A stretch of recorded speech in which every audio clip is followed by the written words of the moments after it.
conversation we were having the other night about um, what we were talking about. I think you made the statement about something about man. I'm drawing a blank. Do you remember exactly what we were talking about, Dart? Sorry about that. Um, No, all I remember, and I don't mean any disrespect to you, is that I became frustrated with your evasiveness. Okay, but I'm not trying to bring that up to cause further conflict. no, that's fine. And I thought I was being overly charitable because I was trying to. We actually got off on a side tangent from initially what it was we were initially talking about. Um, I think it was about. Man, what was it about? It was about the. Well, I'll just bring it up from initially what the typical issue is. Um, Typically, in these conversations, you will make the claim that in order for somebody to have um, or to ground intelligibility or the prerequisites for knowledge or things like that is to presuppose the Christian God. And I think the issue I have most is more with the wording and the way that you phrase it. So when you tell somebody, how do you know that something is true? And then you go to, well, how do you account for truth? You're you're going from an epistemic question to a ontological question. And I think in the past you've stated that they are maybe not the exact words, inextricably tied together. Is that the position you would take? Yeah, they're reciprocal in nature. That doesn't mean that they're conflated. Okay, what exactly do you mean by reciprocal in nature? Um, how we know what we know will be rooted in the what is ultimate in reality. Okay. Okay, Hmm. that's the first thing. When we talk about what is ultimate in reality, will also depend on the means by which we can know things.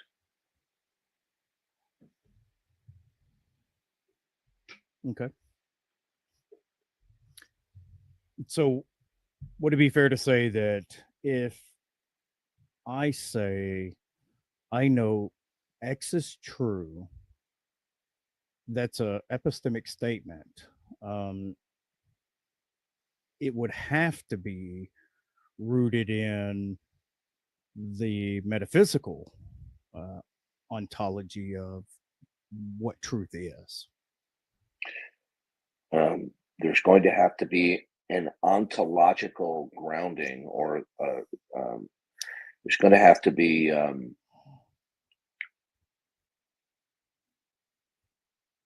Metaphysical I'm just trying. groundings. There's going to have to be um, whatever we invoke. What is, can be, or cannot be, and that includes knowing things. It's going to have an ultimate reference point as to why it is. Otherwise, what is invoked will not mean anything. Okay, when you say will not mean anything, um, what I don't want to straw man you.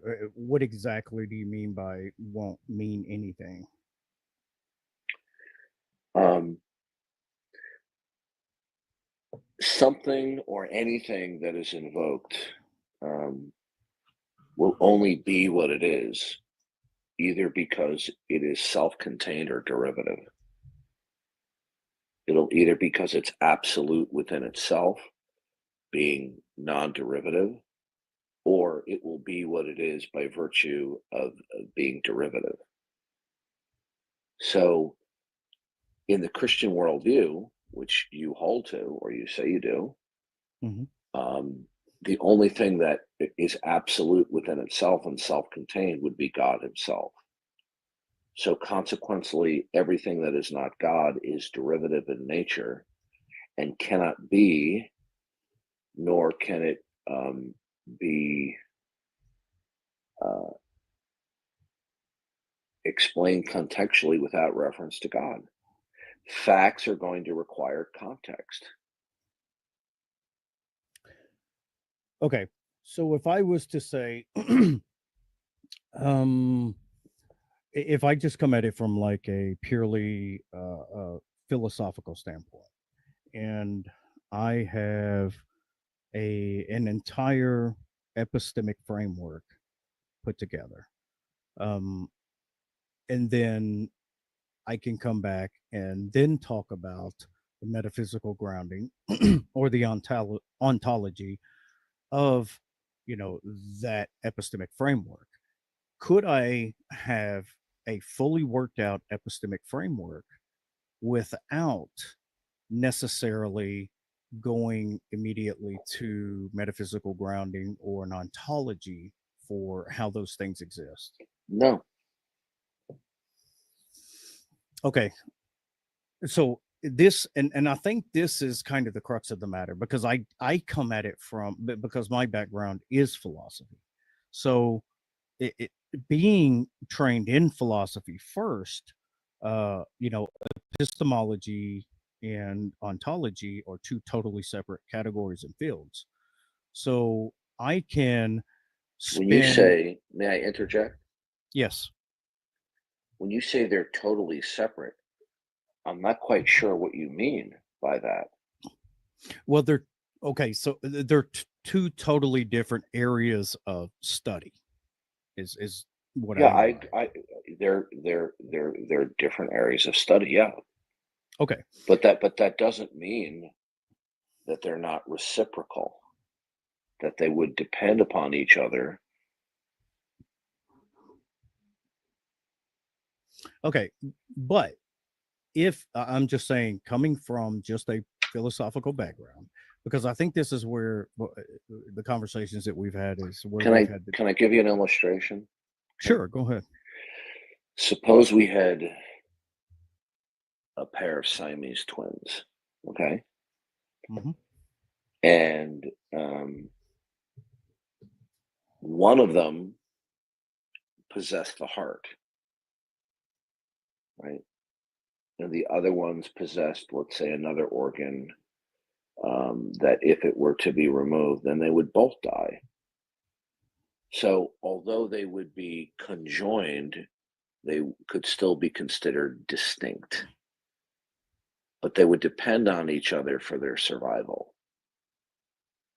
So, if one of the Siamese twins had a heart attack, the other and die, and his heart, ceased to function, they would both die.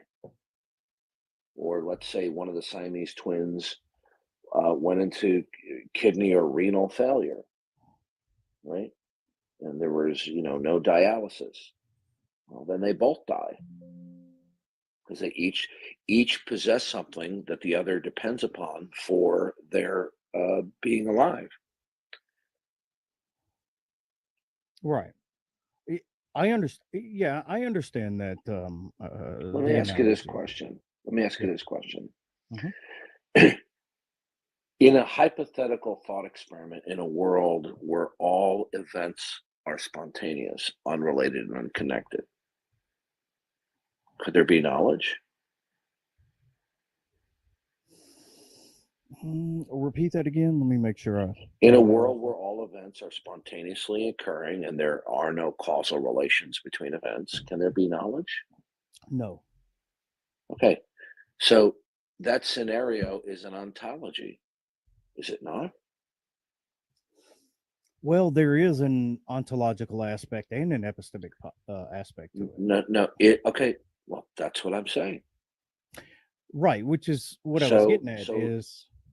Go ahead. so a viable epistemology will have to have an ontology that can provide for its actuality and vice versa.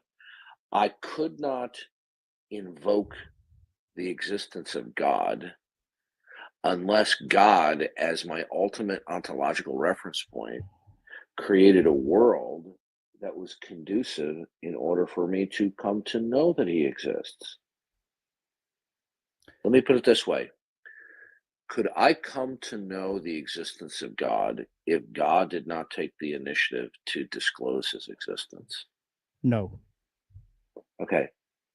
So I couldn't know the ultimate reference point unless the ultimate reference point, God, provided an atmosphere by which I could know. So my knowledge depends upon ontology. Okay, I understand your position. So I want you to kind of visualize it from my position. If I'm coming at it from, let's say I'm an unbeliever and I'm in philosophy and I'm learning epistemology. And in learning epistemology, I come to a full working idea of epistemology.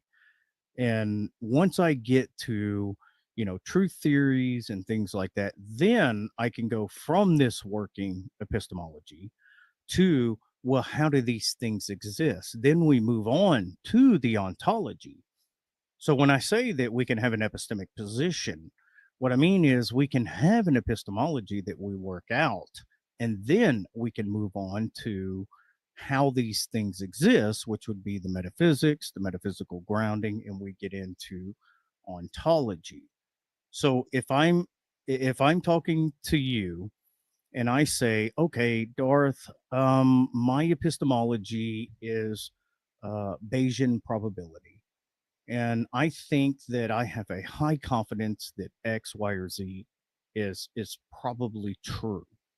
Well, then you can ask, well, what is truth? How does truth exist? And then we can get into the metaphysical grounding and ultimately the ontology of it. And I think that in these conversations, that's where a lot of the muddied waters come in, is because I do come more of an analytic background, because I came to Christianity through philosophy of religion, epistemology, metaphysics, ontology. Um, so and like we had the conversations before, when I say, wait a minute, it sounds like you're conflating the two, do you see how it could be confusing if I'm coming at it from this analytic position? Well, that's because you would be coming at the situation that facts, facts and the knowledge of facts don't require a context. Well, I wouldn't say context. I would say Do I do mhm. believe that we can have an epistemic position before we actually tackle exactly how truth exists, how truth can be objective, and how Okay. these things can be grounded. Um, do you believe that the acquisition or appropriation of knowledge of facts requires a philosophy of factness? A philosophy of what? I'm sorry, I didn't get that last part. A philosophy of factness. Mm, what exactly do you mean by that? I'm not following. Well, can you have the appropriation of facts if you don't have some kind of philosophy of what constitutes factness? Oh, fatness. Well, I would say ultimately to have a robust view, then yes, we would need to account No. for Even truth. children, even children have to have a crude rudimentary philosophy of factness. If the Can you child says, explain? "Daddy, Daddy, can I have a cookie that's on the table?" Hmm. Say, "Yeah, sure, Johnny, but there's no cookie on the table." "Well, of course there is. Look at it, Daddy." The child is now engaging in a philosophy of factness. Okay? Hmm. You can't have an appropriation of factness without a concept, even if it's at a crude level, at a child level, without a philosophy of what constitutes a fact. Maybe, maybe. Okay, so yeah, if So it's then anything can be a fact. no, no, fact would be. If you either you will agree or not agree that the invocation or apprehension of a fact is going to require some philosophy of factness, without which there's no talking about facts. But that would be an assumed philosophy, not a conscious philosophy. The bottom line is that you're going to have some type of philosophy of factness, even if it's at a child level, if you're going to be talking about facts. But children don't have a philosophy. Of course they do. No, not by the Yes, they definition of do. philosophy. No. No. The philosophy is the love of wisdom. Okay? Right. Children have a crude level of philosophical thinking. Everybody, unless you're brain damaged or a registered Democrat, has certain ideas of uh, of philosophy. Everybody, when we talk with people, either you will believe that the world around you is real or not. When you talk about the dog wagging its tail, Okay, so does it have to be a conscious awareness of that philosophy? it can be at an implicit level, but it's nonetheless there. Okay. Look. Let me give you an example. Suppose you and I are playing chess, and I'm tapping my fingers on the table, and it becomes really annoying to you. Okay, Mhm. and you say, "Would you mind stop doing that? It's annoying." And I said, "Oh, I'm sorry. I wasn't conscious that I was doing that." Well, what I really mean is it was at a lower level of focus, and I had other things at a higher level of focus. If I were to take it to the extreme and I was completely unconscious of that, I would say, "What are you talking about? I wasn't tapping my fingers on the table." So there are certain ideas and belief states that we have that are at a much lower consciousness level than other things, and that includes a basic concept of um, ontology and epistemology. Now, children don't know these terms; they couldn't explicate that, but they nonetheless are operating from about the world around them. That certain things remain the same while other things remain the stay. Look, um, if if a child says something about Fido, right? Mhm. And I say, "What are you talking about?" And he said, Fido stole the cupcake off the table, Daddy. And I say, "That's not Fido." She said, "Of course it's Fido." What I'm referring to is the child has a belief in the concept of identity over time, that the dog that they call Fido, you know, a half an hour ago is the same Fido that ate the cupcake off the table. So don't children have a rudimentary understanding of identity over time? Sure.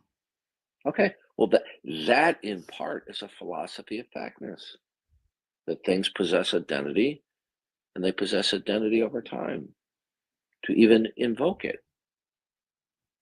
Okay. So the invocation or the appropriation of a fact or factness is going to require some conceptual level, even at a child's level, of a philosophy of factness, right?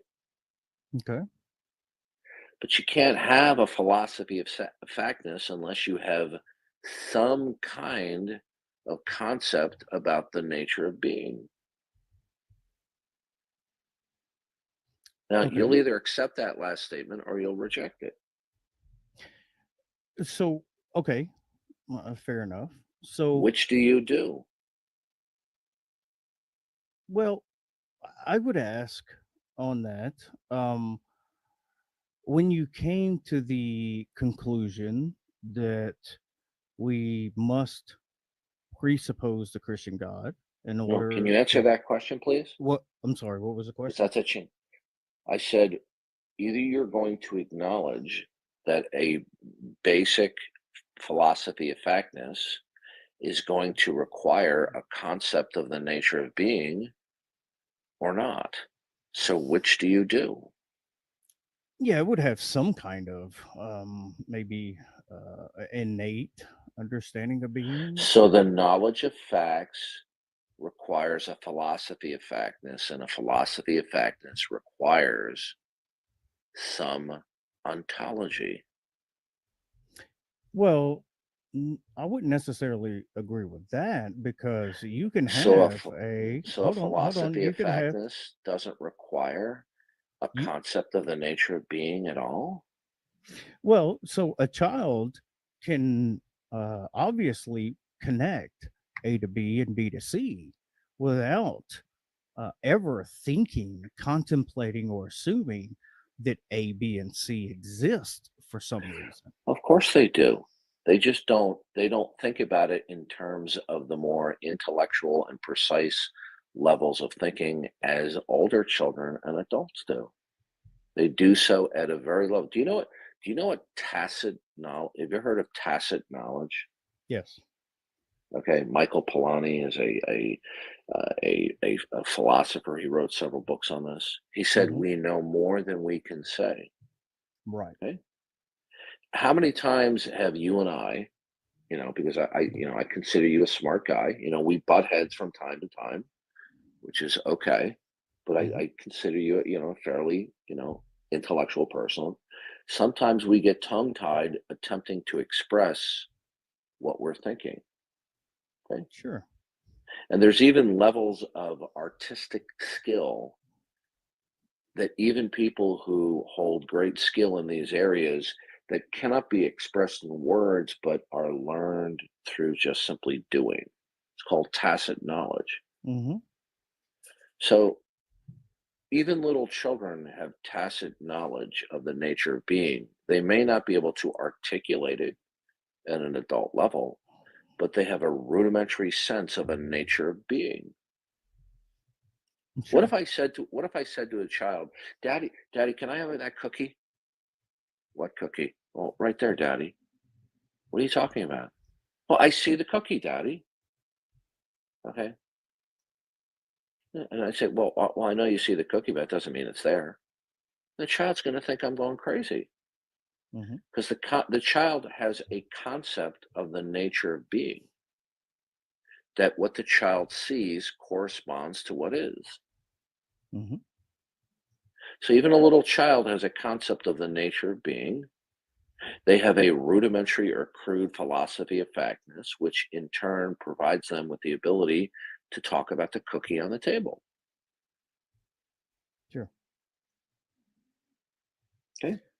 But I would say, to that effect, I would say that the child is acting on uh, empirical knowledge. The child sees that it's there. The child No, doesn't.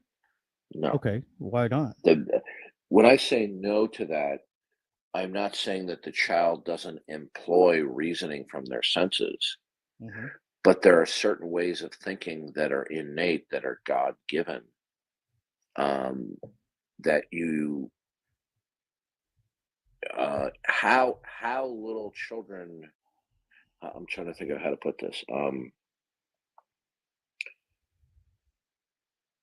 There are certain ways of thinking about our world, even at a very young age, even at a toddler's age, that simply cannot be acquired through sense perception. That Hmm. it is innate by virtue of being made in the image of God and human. Okay. Okay, How? because here's the deal. Okay, do you know what verificationism is and empiricism? Yes. Okay, do you consider them self-refuting? Yes. Okay, then so would the idea that we only come to know things rudimentary by sensory experience. Right. So I would ask, how did you come to the conclusion that they are God given? Um, God would have to take the initiative to reveal that he exists. How'd you come to that conclusion? How? Hmm. Because he constructed a world, placed me in it, and even upon uh, having my conscious self-awareness would be indicative of God. Because if it were not, then my self-consciousness couldn't mean anything. There would be no uh, ontological framework in order for my consciousness to mean anything. Okay. How did you come to that conclusion? By virtue of God's existence and the way he created this world, And how did you come to that conclusion? by virtue of the way God created the world. Uh, You just, I mean, that's circular. I mean, how did you, Yeah, if, well, there is there any other way? yeah, there absolutely is. But I mean, Oh, how do you, so we can know something um, without God being the ultimate reference point. well, that's, you're shifting the burden. I'm asking you, how do I'm you not know sure. that No, God is, I'm yes, you asking. are. How does Well, God, how do you know that because God is the reason bec- that you know these things? okay, let me express it to you in philosophical terms. Okay, could I actually be in possession of knowledge of anything were it not the case that something is absolute? That's not answering my question. I'm answering you with a question. No, I I want know no, you're something. not going to Good. Then answer I'll with a ex- then I'll then question. I'll I want to then know how I'll you ex- then justify I'll that position. okay, okay. Knowledge requires that there be a previous acceptance, okay, that something is fundamentally ontologically absolute. How do Because you know that? how would I know that? Yeah. Because it would be transcendentally necessary. That in other words, knowing like you couldn't know any things, okay? Because if nothing is absolute, right, then the so-called regularity that you and I would accept would simply be illusory. It would not be imposed by something. So How do you either the know reg that? how would I know that? How would I know? I don't understand. What do you mean? How do I know that? What the claim you just made? How do you know that? How do I know it would be illusory? Hmm. Because there would be nothing imposing the realness of the regularity. So the regularity will either be real or illusory. Do you agree with that? No, I want to know how you know that's the two options. Because it's a true dichotomy. No, it's not. It's a false dichotomy. How Good. how would you know? What's the third option? How Okay, would no, you know that that's those are the two well, options? first of all, that's an ontological state. Either it's real or it's not real. Well, actually, it's real or it's not, or do I know that it is or it No, isn't? no, Which no, one no, are no. you asking? We're not talking about my knowledge state. We're talking about Okay. an ontological state. Okay. Either X is real or not. Is that a true dichotomy? Sure. Okay. When I say it's either real or illusory means it's not real. No, it could be it's real or it's illusory or it's real and it's false and not illusory. So that's a No, false no, no, no, dichotomy. no, no, no, no, no. You're not getting this. Okay. No, that's what a false dichotomy means. A or B. Either the car in my driveway, okay, Hmm. right? Either the stipulation, the car in my driveway is actual or not. No, that's a false dichotomy. No, it is not. It's either It A or is. not A. No, it's either it's there or it isn't, or you could perceive that it's there and it really isn't, or you could perceive that No, it's no, not you're and it not. really Okay, is. that would you now what you've done is you've changed the subject matter from No, the I haven't. yes, you have. I will tell you why you have. Okay. You've changed the subject matter from an ontological state to the appropriation of the ontological state. Okay, so you're divorcing perception from the actual state. I'm not divorcing it. They are distinct categories. Do they influence each other? Of course. But we're talking about an ontological state now. Whether or not somebody appropriates it is another subject. Okay. So either the car is real in the driveway or it's not. Okay, sure. Okay? Okay. So when I say either the car is real or it's illusory, to say that it is illusory is just another way of saying it's not real. Sure. Okay? So then it is a true dichotomy. Sure. I'll go with that. Okay? So I'm correct in what I said. Yeah, on that point, yeah, I'll go with that. Okay? Now, in order to have an appropriation of something, right? Um, it's going to have to be real. Otherwise, I'm believing something that doesn't exist. Therefore, Okay. there's no knowledge of it. There's no knowledge of something that doesn't exist. Okay. Along those lines, how would you parse out a schizophrenic in that situation who thinks that it's real, whether it is or isn't? They believe that it is. What? How would that fit in? I don't see how that's even relevant to our discussion. Well, because I mean, we're talking about having knowledge of something and the ontology of that knowledge. Well, we can't divorce that from the perception of knowledge or what we perceive to be real. I'm not understanding your point or objection.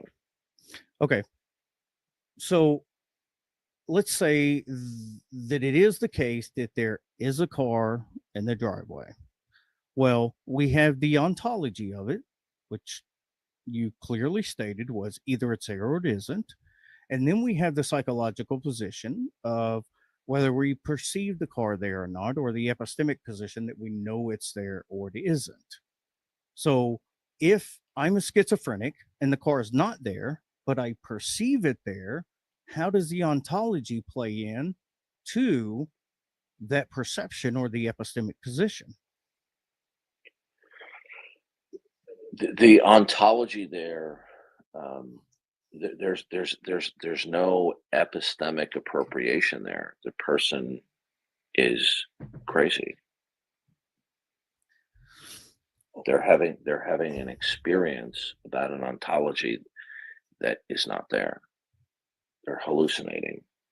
Okay, if if two people or and I'm just trying to flesh this out. I'm If not I trying to have a get hallucination, if I have a hallucination of a DeLorean in my driveway, Mhm. do I have knowledge of a DeLorean in my driveway? I would say you probably have justification. I don't know if it's Oh, quite oh. knowledge. So I would have justification on a hallucination. Mhm. Yeah. That would be a false justification. Well, but justification. It So you would don't think that would only intuition that would plays only into be well justification? that's confusing.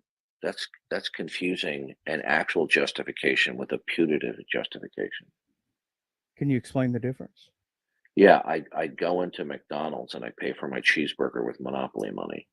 Mhm. And they say, well, no, sir, that's $9.75. I said, well, I just gave you a $10 bill. I said, no, no, no, you have to use American money. Mhm. Me thinking that the $10 bill that I have is going to be a medium of exchange is a delusion.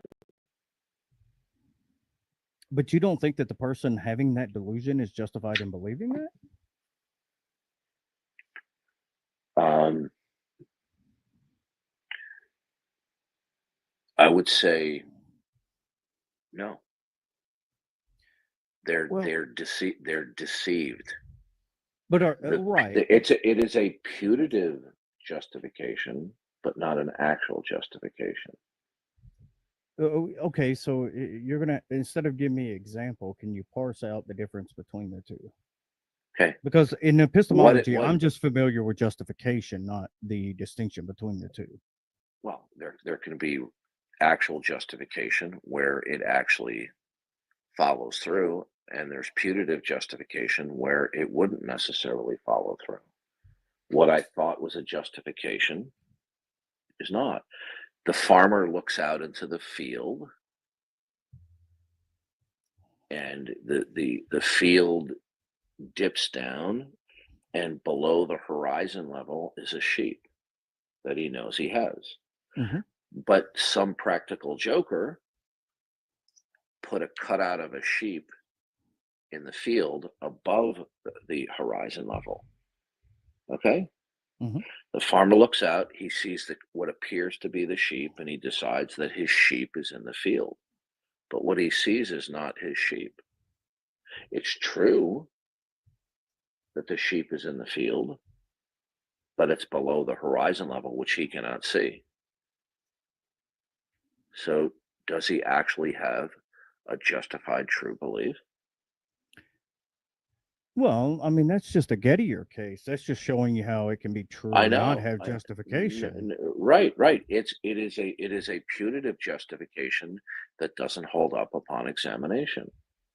Right, but then you can also transversely have or conversely have justification without it being true. It's an alleged justification. But you agree that you can have. So, It, okay, so what is I justification to you? justification means that there's an actual path of justification that terminates in an ultimate truth. And who The determines the the ultimate truth? God Himself. Not okay. How does God determine it when it's beings that are looking for an epistemic position of Because whatever justification? because whatever is, can be or cannot be, is rooted in the self-contained, entirely self-conscious nature of God. Okay, and how are you justified in believing that? How that? Because He revealed it. How did He reveal it? He revealed it through creation and through special revelation. Did you come to that epistemically or presupposing Him? Um, I start with my own self-consciousness, and God in His creation makes me to be immediately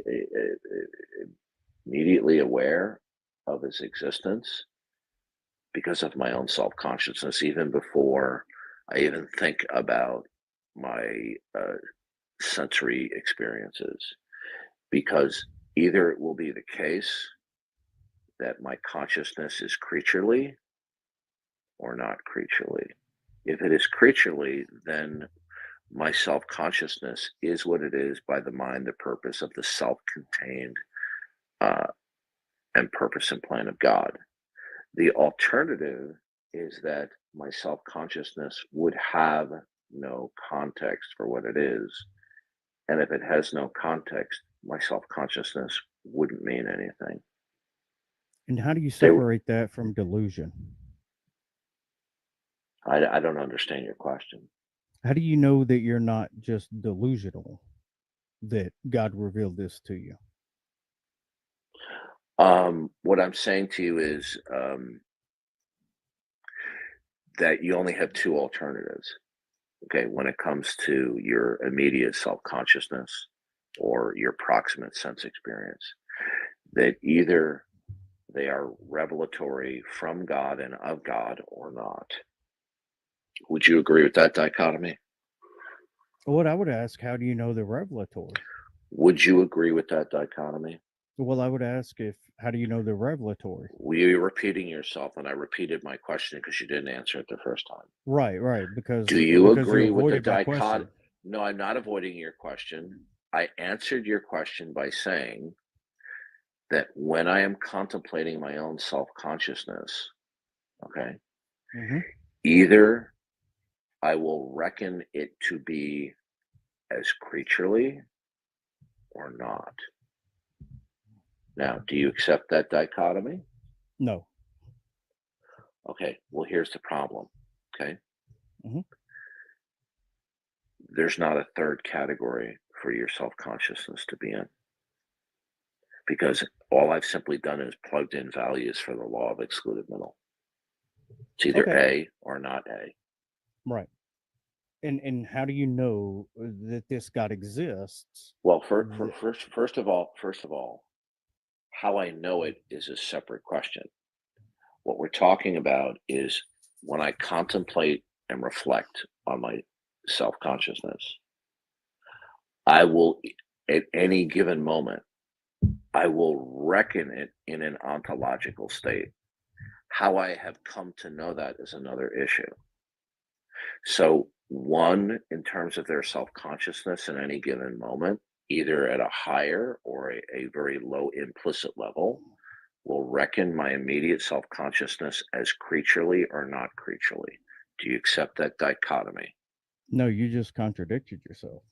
No, I didn't contradict myself. You did. You said you're going to reflect on it and come to Right. the reflection and No, revelation. when I say reflect, I mean I will contextualize myself. You cannot think about your own self consciousness Oh, yes, you without can. There's context. actually a philosophical problem with that. No, no, no, no, no, no, no, no, no. Yeah, is it the You're thinker not. thinking or the thinker thinking about the thinker No, no, thinking? no. Listen to me. Yes. Okay. Either my self consciousness will be reckoned to be creaturely or not. It'll either be okay. Do you agree that for any fact that is invoked, spoken or conceptually, that can a fact be invoked without context? Sure. No, Yes. it can't. Give Sure. me one fact that can be a fact that has no context, either explicit or implicit. This monitor is in front of me. Okay. Yeah. Okay. Now I'm understanding what the problem is. You don't understand the nature of this discussion at all. I absolutely do. No, You no, don't no, understand you what do basic not. beliefs are No, that require. no, Yes. you do not. Yes. No, you do not. Because you see, when you Okay, say go the ahead. Go monitor is ahead. in front of me, when you say the Mm-hmm. monitor is in front of me, okay, that's going to require some type of ontological context. No, it isn't. Without which, okay, then what is the me? So when I say the monitor's in front of me, No, that no. is Listen to my question. okay. Go ahead. Go ahead. What is the me? What is the I? Me, myself, my What is experience. what is that? Is that the chronology of mental states? What do you mean the chronology of mental When you say states? you and I, is that a term that collectivizes mental states? Is that time? Is that time in? Is that are you referring to certain events across time indexes? Sure. Okay. What unifies concretely, not abstractly, what concretely unifies the so-called mental states in order to invoke the I? Say that again. What concretely or What you abstractly? Which refer one? to me, what you refer to singularly as me or I, Mm-hmm. okay? The I, okay? I ask you, does that refer to the mental states across time indexes? And you said yes, right? Yes. Now, what concretely unifies the discrete mental states and time indexes? Nothing concretely. Then you can't speak of the I because then the I would be an abstraction. No, that's actually not true at all. Because what you You are said. not, Hold on. my friend. My Hold friend, on. you are truly no. I'm not going to hold on.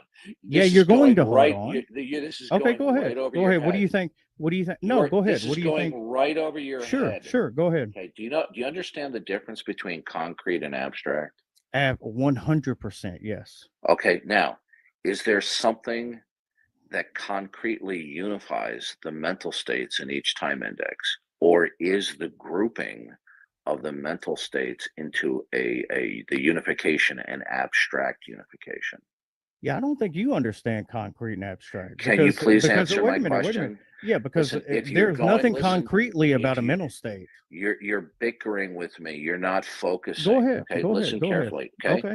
Mm-hmm. if I refer to a the marbles, okay, Mm-hmm. I can refer to 10 marbles by a single term.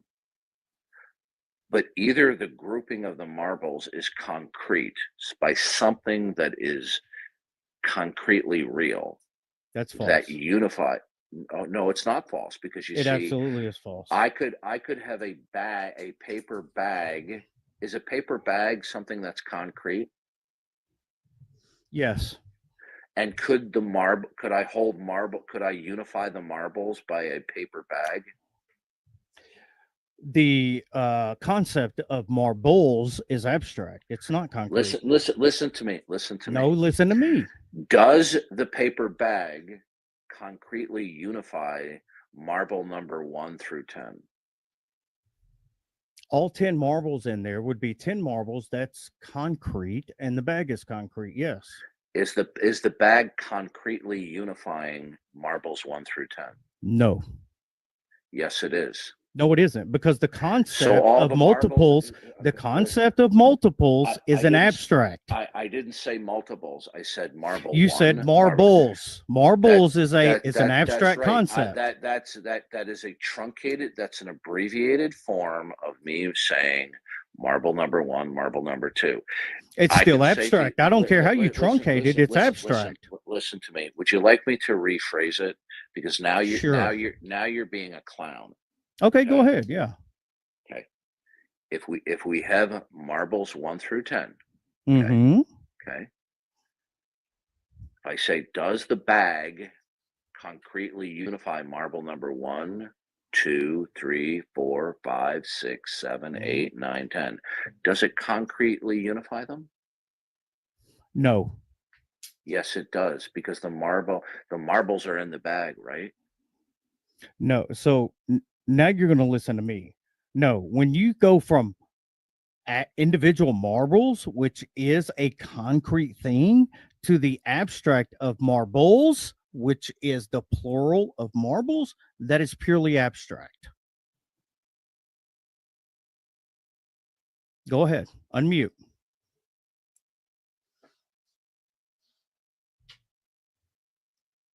You got to unmute, Darth. Yeah. You're becoming purposely obtuse now and argumentative. Oh, no, I'm not. I'm showing you the Listen, difference okay, between and concrete and okay, abstract. no, listen to me.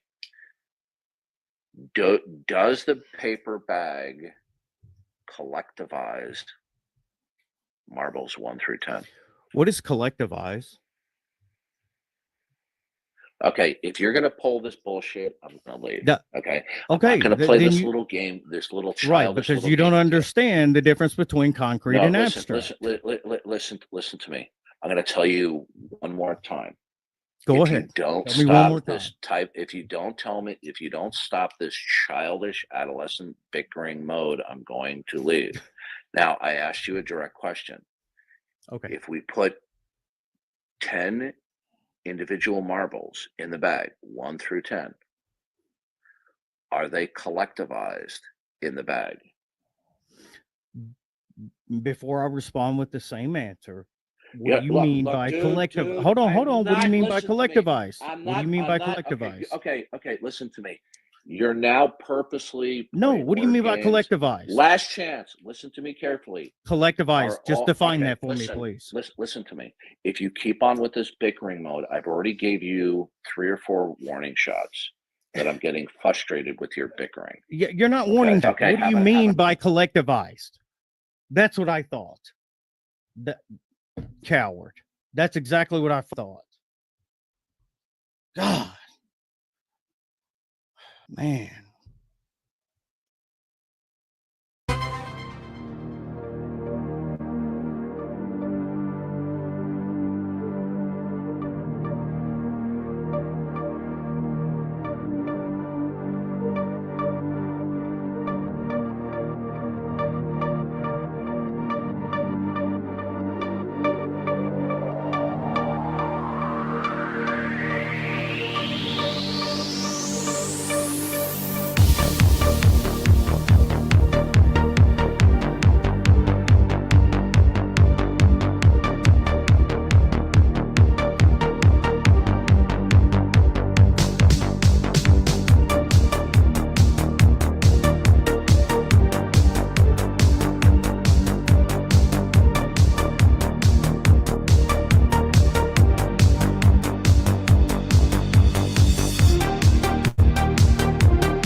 Hey, YouTube out there. Tom Rabbit likes to record these. Hey, Tom Rabbit.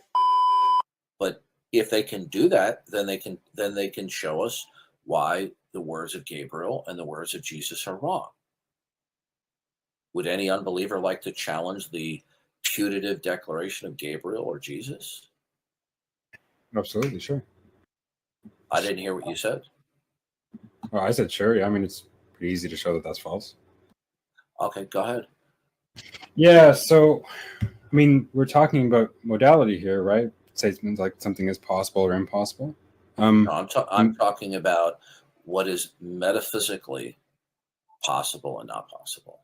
Well, okay, same difference, right? I just take that to be metaphysical modality to be a different system of logic where we have other quote unquote metaphysical axioms at the base, right? Now, here we go again. Yeah, what you just said was pure sophistry and gobbledygook. Okay. No. Yes. Can you tell me what it is, if anything at all, is ultimate, singular, and fundamental that actually dictates everything that is, can be, or cannot be? Is there something that does that? I'm skeptical that there is such a thing. Yeah. Okay, well, here's the problem. Okay. Unless you believe in God and the God of the Bible, right, then you're not going to have any grounds whatsoever from a metaphysical point of view to be skeptical of anything. Because whatever proposition you would claim to be skeptical of, what would make it off limits? What would make it off limits? In what sense? Why would any proposition, why would you be skeptical of any proposition? What would prohibit it or make it off limits in terms of probability? He's already said nothing. Probability here is a subjective notion, right? So if I'm not convinced of it, then that's just me being skeptical of it. What's What the you issue? just okay? This is the listen, dude. Okay, you claim to have a BA, right? Mm-hmm. Okay, you are a sophist. Okay, what you just said is just simply rhetoric. You are not giving me an adult, substantive response to what I said. I know that you're well practiced in your rhetorical flourishes, but you're not saying anything substance. Okay, you may have the gift for the gab, and I'll give you credit for that, but you're not saying anything that is meaningful to everyone in the room and intelligible. Now, Look, I'd like you to answer the question that you did not answer. Actually, I can understand him just fine. I did. All right, you know what? That's it. Okay. Yeah, same. All Yeah, I right, thought he was we're done here with He was Jonathan. actually like super All right, clear. hold on a second. Hold on. Look, all he said was that when you were All right, talking hold about on a possibility and second. impossibility. Where is? Let's see. Yeah, muted. Hold on, I'll be right back. We're gonna put a stop to this. Okay. We got this, guys. I just want to say briefly that part of the issue here is I'm trying to give answers, right? It's just that the questions you ask are very loaded, right? And if you want me to give a decent response, it's going to take some time because, first of all, I think there's a lot of background that I have to get through. You ask me what is it that makes something metaphysically possible? I have a view. This isn't complicated, dude. This isn't Yes, it complicated. is. Yes, it is. No, Bye, it's not. Jonathan. No, it's not. And I can tell you why. Because if anything is going to be sustained or any proposition is going to be made, something has to be unchanging, which makes that be the case, or what secures such a thing. And if you don't have such a thing, yeah. I want to hear an answer to my question that is clear. Okay, instead of the previous gobbledygook that you said. Okay. Repeat the question, please. Okay. What is it? You said that what Gabriel said to Mary, that all possibility depends and derives from God, and what Jesus said, all possibility depends and derives from God, you said that's false. Yeah. What is it that is singularly ultimate that dictates what is and can be, what is, can be, and cannot be for everything? Yeah. Possibility, whether it's logical or metaphysical, is not a matter of dictation, right? It's a syntactic notion, on my view. Now it's going to take me some here time we go to explain again. that. You're doing it. Listen, dude. Listen to me. This is You're fucking doing it. bullcrap. You're doing it again. You're not fooling me. You're not fooling anyone in the room. What you just said is just empty rhetoric. I want to know, is there something singular, okay, that from an ultimate standpoint prohibits me from jumping to the moon right now that is ultimate and absolute within itself? No. Okay. Then therefore, you have no grounds to be skeptical of any proposition whatsoever, because there would be nothing prohibiting the proposition or mitigating against it. Nothing. Actually, two things. That doesn't follow in two ways, right? First, it doesn't You don't follow know that what there's nothing follows. that. Hang on. You're not, no. Let him answer. There's two ways in which it's not, invalid. oh my God. No. The first way in which it doesn't follow Hey, Omar, is that my Omar, thinking that there's not hold on a something second. ultimate. Hold on a second. Hold on. Omar, I'm getting tired of your trolling. I suggest How's that you trolling? stop. Omar, listen to me. You have a history. I was just telling of him not doing to this. You should let Omar, Detroiter shut finish your his- mouth, You Omar. should let Detroiter finish his statement. Yeah, I'll try to be Now brief they're because heckling and trolling. At this because point. there's some complicated issues here, but I'll try to be brief. The first way in which it doesn't follow is, one, my thinking that there's not something ultimate which prohibits these things from occurring doesn't entail that there's nothing which prohibits these things from What occurring. prohibits it? What prohibits it ultimately from following? Prohibits it ultimately from following. I can tell you some facts about why it doesn't occur, right? Detroiter, listen See to how me. you dancing? Listen, You see how you dancing? listen to me, Detroiter. I know you hang out with the Angstrike crew. You're not fooling anybody in here. You're not saying anything that is actually in plain English and substantive. It's just rhetorical flourishes. Now, you said what I said does not follow. What ultimately prevents that from following? You're fooling me, Detroiter. Ultimately prevents that from following. It's not a logical entailment. That's why I'm saying it doesn't follow. Okay. Right? No, okay. What imposes and secures rules of thought?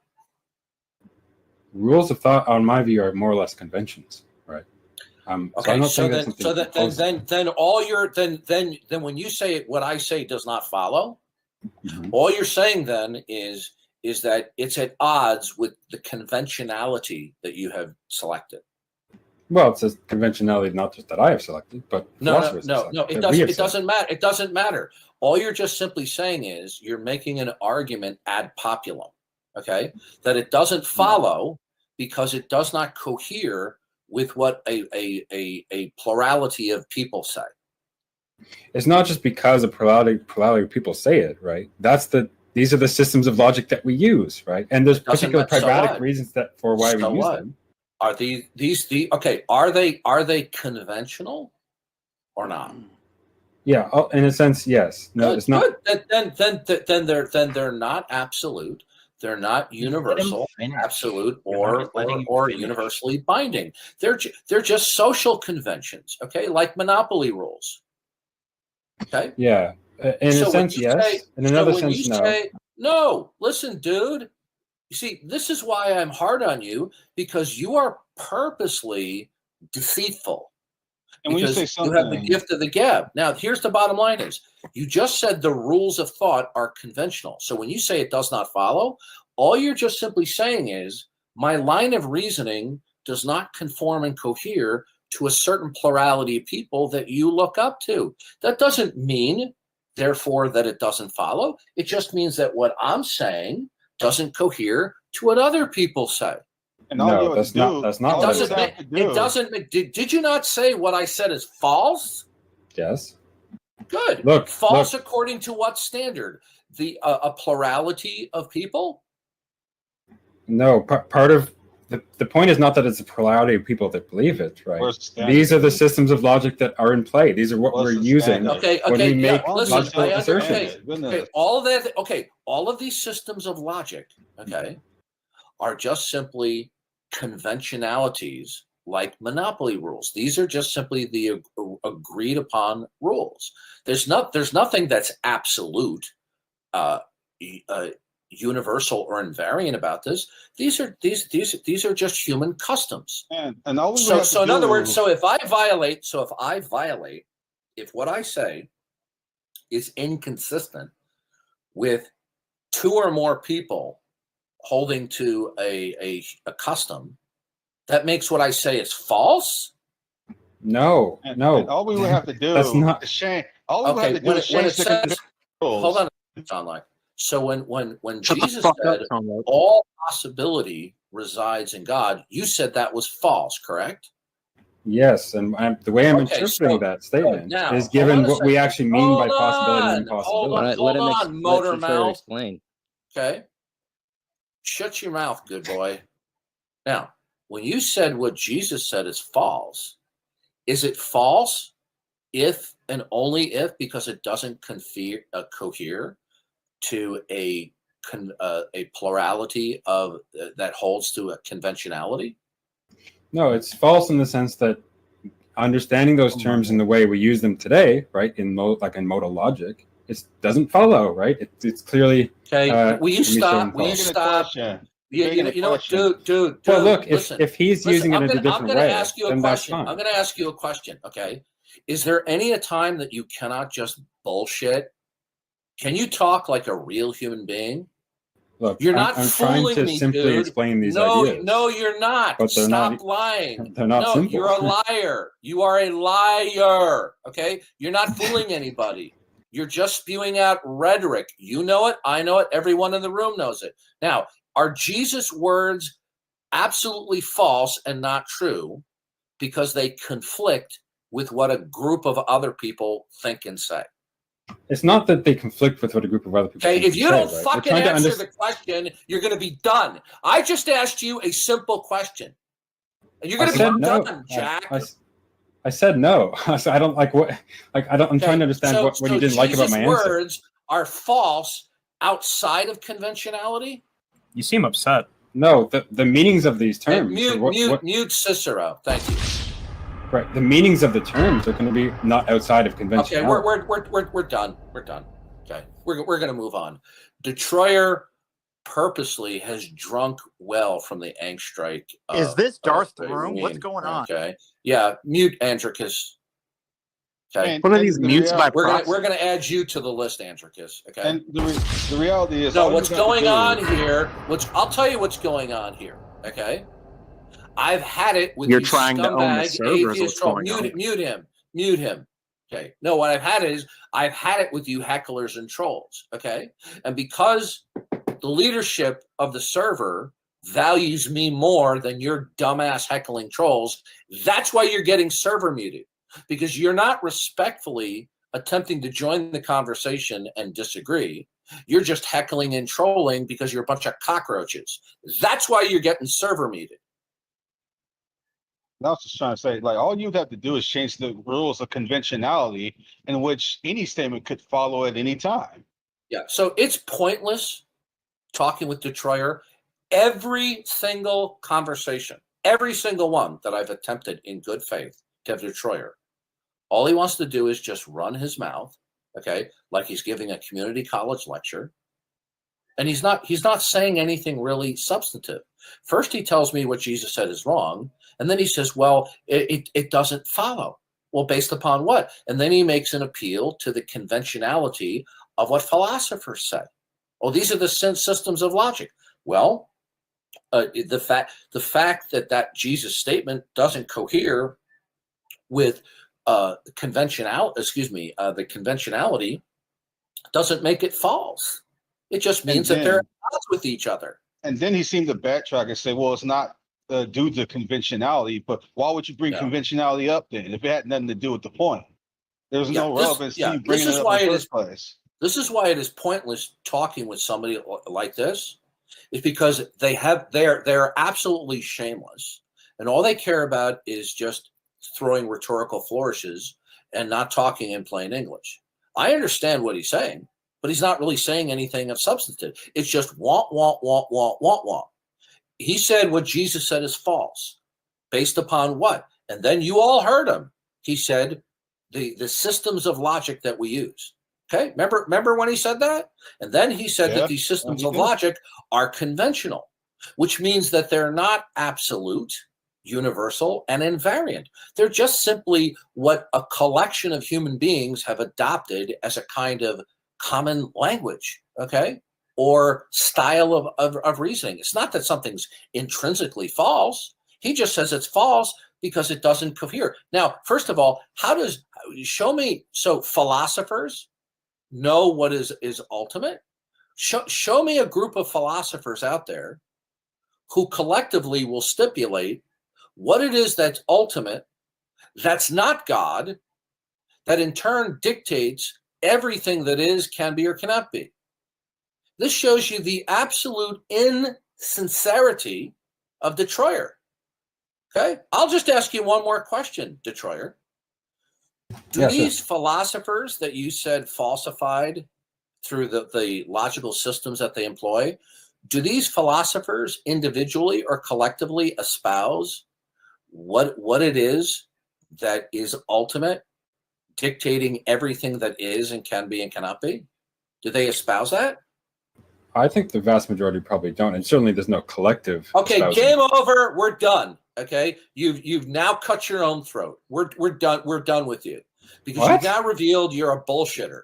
No, you just. But that's just obviously true. No, you're not understanding. Listen, are you not shameless? You probably derive sexual pleasure from these rhetorical flourishes. You probably really get off on it because you're not being substantive.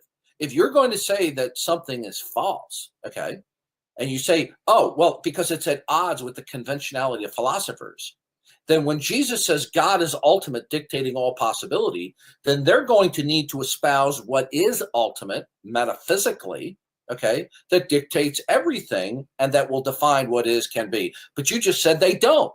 So you just cut your own throat and you reveal that you're just a bullshitter and we're done with you. That's all you really get off and going, want. You're not saying anything of substance. No, I've already said, look, philosophers don't, and the vast majority of them don't think that there's something which dictates.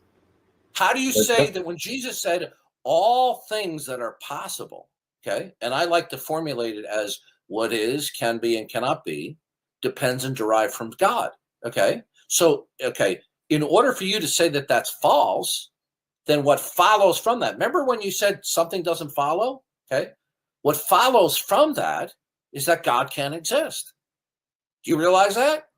If it's built into the definition of God that if he exists, then he doesn't exist. Right, then he doesn't exist. And I have a good argument against God.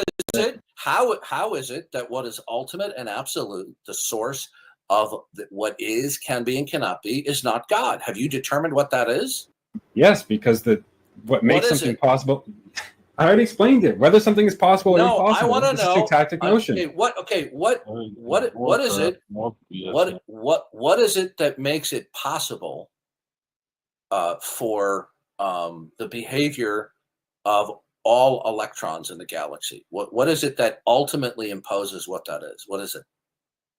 What does it make something? So now we're switching to a nomological modality. I haven't. Okay, you see, you can't help yourself. Okay, you can't help yourself with bullshitting because you really aren't good at debating. Okay.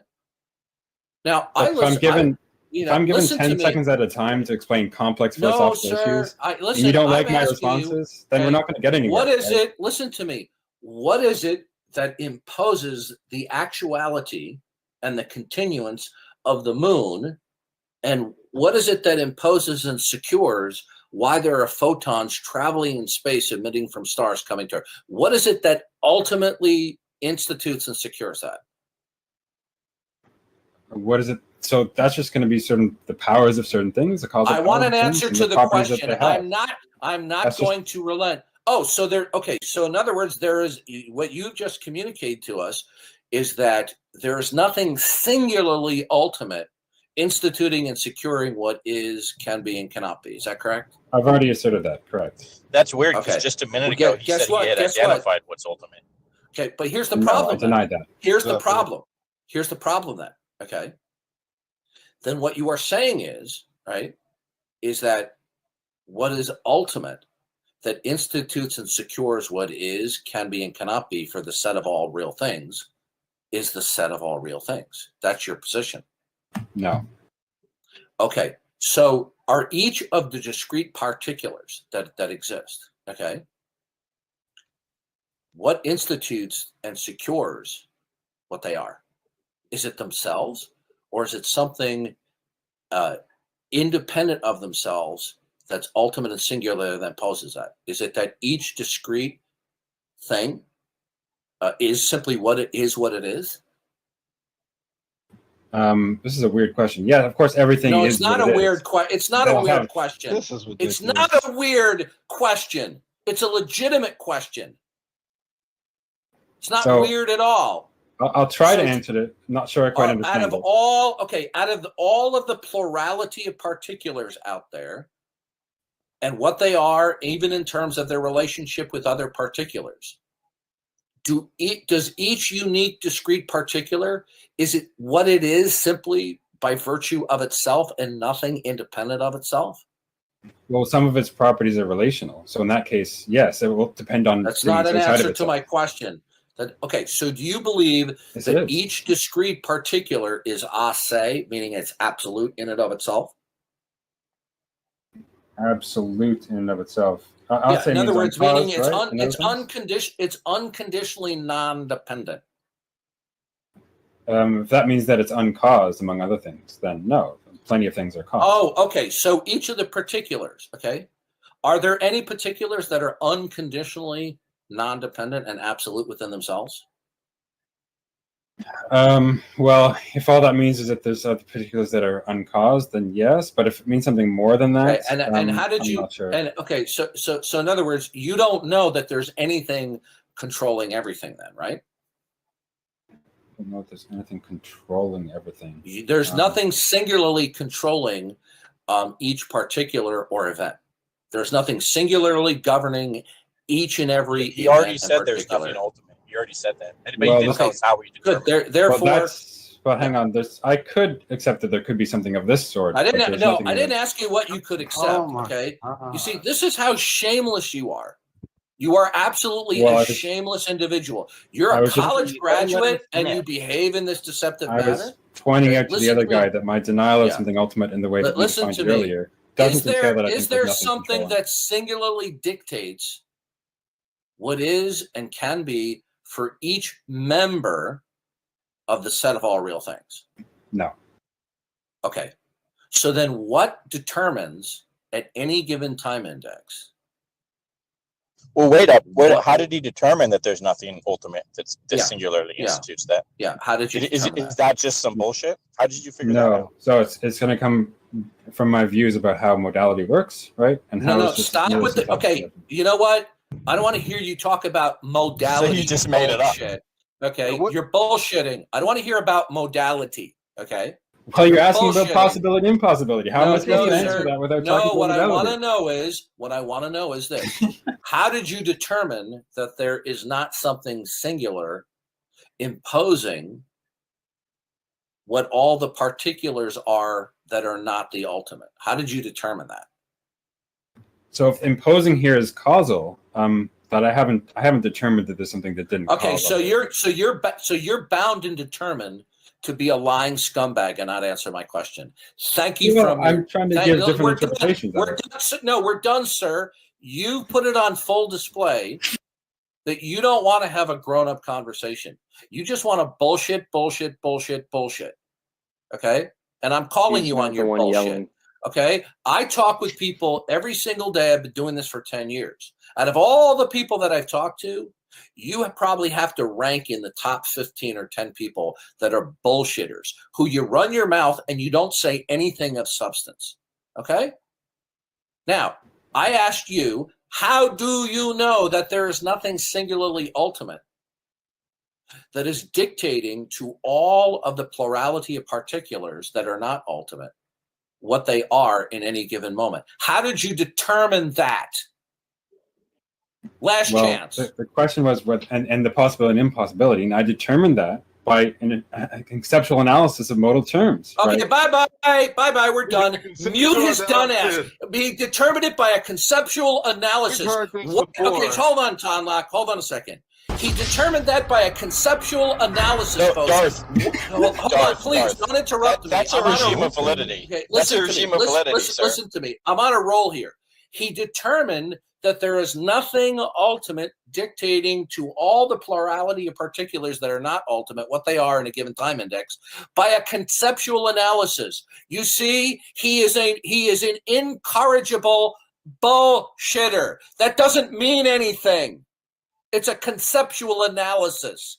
We're done, Detroyer. Bye-bye. Have a nice life, okay? You are a fundamentally deceitful and dishonest person because that is a non-substantive response, and you know it, and everyone else in the room knows that it's not.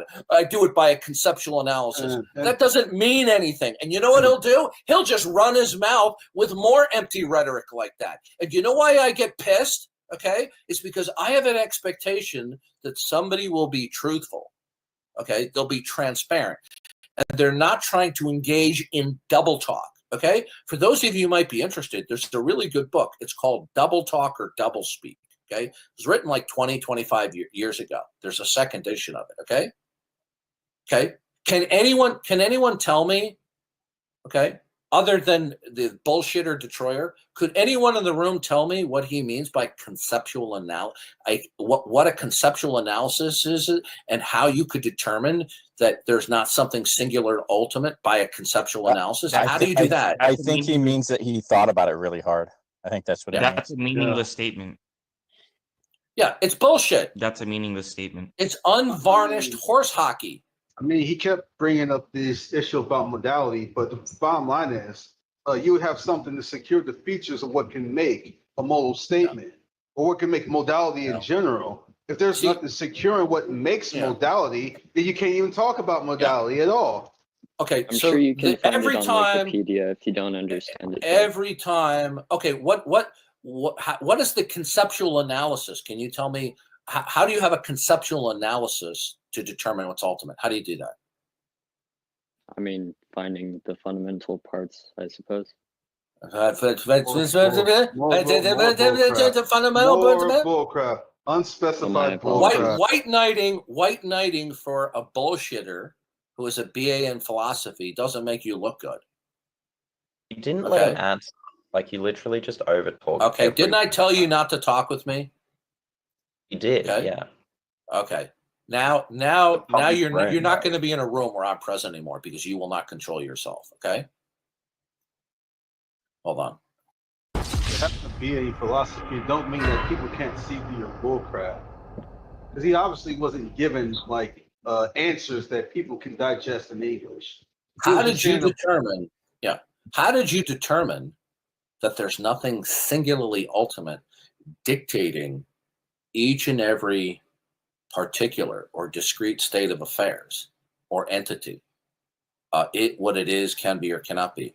Oh, I did that through a conceptual analysis.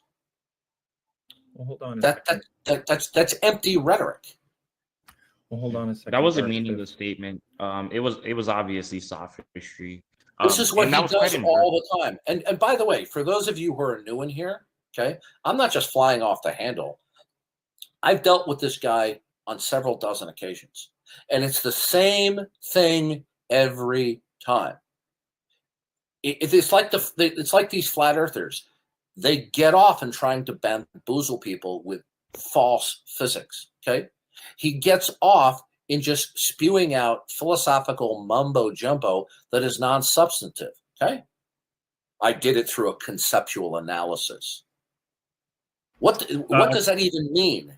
Darth, it's one of the main traditional methods of philosophy, arguably dating back to Plato's early dialogues. Okay, so you're telling me,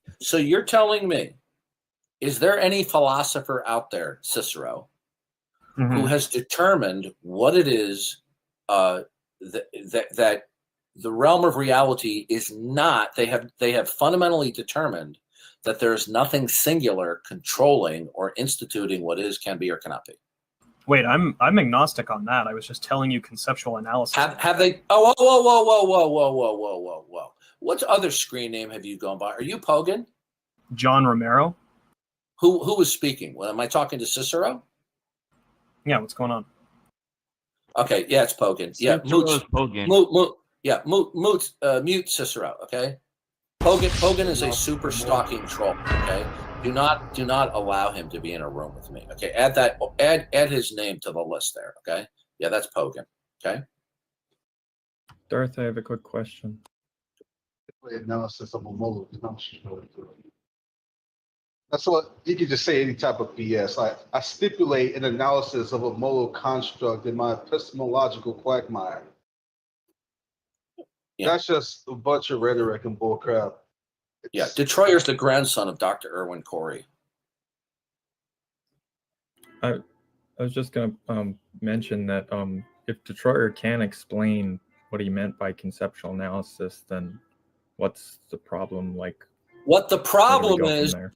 every time I've talked with him, he spews double talk and esoteric mumbo jumbo. Well, it's now, a throwaway phrase. It wasn't a straightforward answer. First of all, here's the problem, Crispy. He's already gone on record saying that there is nothing that is singularly ultimate that is going to institute what is, can be, or cannot be. Therefore, there's no longer any grounds to say what is, can be, or cannot be. Because what one particular may be or change to be could be undone or replaced by something else. Do you understand how catastrophic that is when you deny that there is something singularly ultimate, instituting what is, can be, and cannot be for all things that are not ultimate? Then what you now have is what is called a chance ultimacy. In other words, chance is everything. In other words, nothing is controlling anything, because what something is in a given moment, it could change in the next moment and not be what it is, because there's nothing securing that it is what it is. Okay? Point is, he was just throwing around esoteric terminology. Now, Crispy, do you think that he could explain how, through a conceptual analysis, that there's nothing ultimate? How could he do that? This is bullshit. I don't know how, but bullshit. I don't know how, but he seems to be able to. No, like to hear it's bullshit. Every single time when you confront him, it's just more and more psychobabble, philosophical sophistry rhetoric. Maybe if you give him a few minutes to talk. He wasn't giving a straightforward answer. He was throwing around a bunch of esoteric terminology to inflate the conversation with This isn't the first time. If this was also a generality. If he had a conceptual analysis, why didn't he give it to us? You asked him for a method. I'm giving fucking 10 seconds at a time to explain complex philosophical issues. This is not. How am I supposed to explain it? Hey, Detroyer, we're done. You have pulled the same crap every single time I talk with you. You are a dishonest, deceitful person. You enjoy speaking in double talk. Okay? How could a little human? How could a little bitty human on a little bitty planet determine there's nothing ultimate? There's nothing that everything derives from. It's just complete bullshit. Because makes a claim that's false. Entails something which is false, right? Just speak English. Just speak English and make it straightforward. Stop trying to use a bunch of heavy terminology. The BS people, dude. Well, I can't do that without. I don't know how to express these ideas in like fifth grade language, right? Detroyer, listen, you're done. You and I have spoken a couple of dozen times, and not once have you tried not to bullshit. Okay? You can lie to everyone in the room, but you know that I know that you're lying. Okay? No, I'm genuine. I'm trying to help. Okay. No, you're not. Okay, Detroyer, we're done. You know and I know I have lengthy conversations with people from all different educational backgrounds. Okay? Right? I'm not jumping on you because you're being profound or because you disagree. You're not being substantive. All you're just stringing together is words of rhetoric. Okay? It doesn't mean anything. Yeah. Mr. Darth, which part has he been dishonest about? Well, it seems like it's been another day of Mars, you know what double talk is? Okay, go ahead. Yeah, I read. It's when just somebody speaks in rhetoric. Yeah. Okay. Sure, but like which specifically?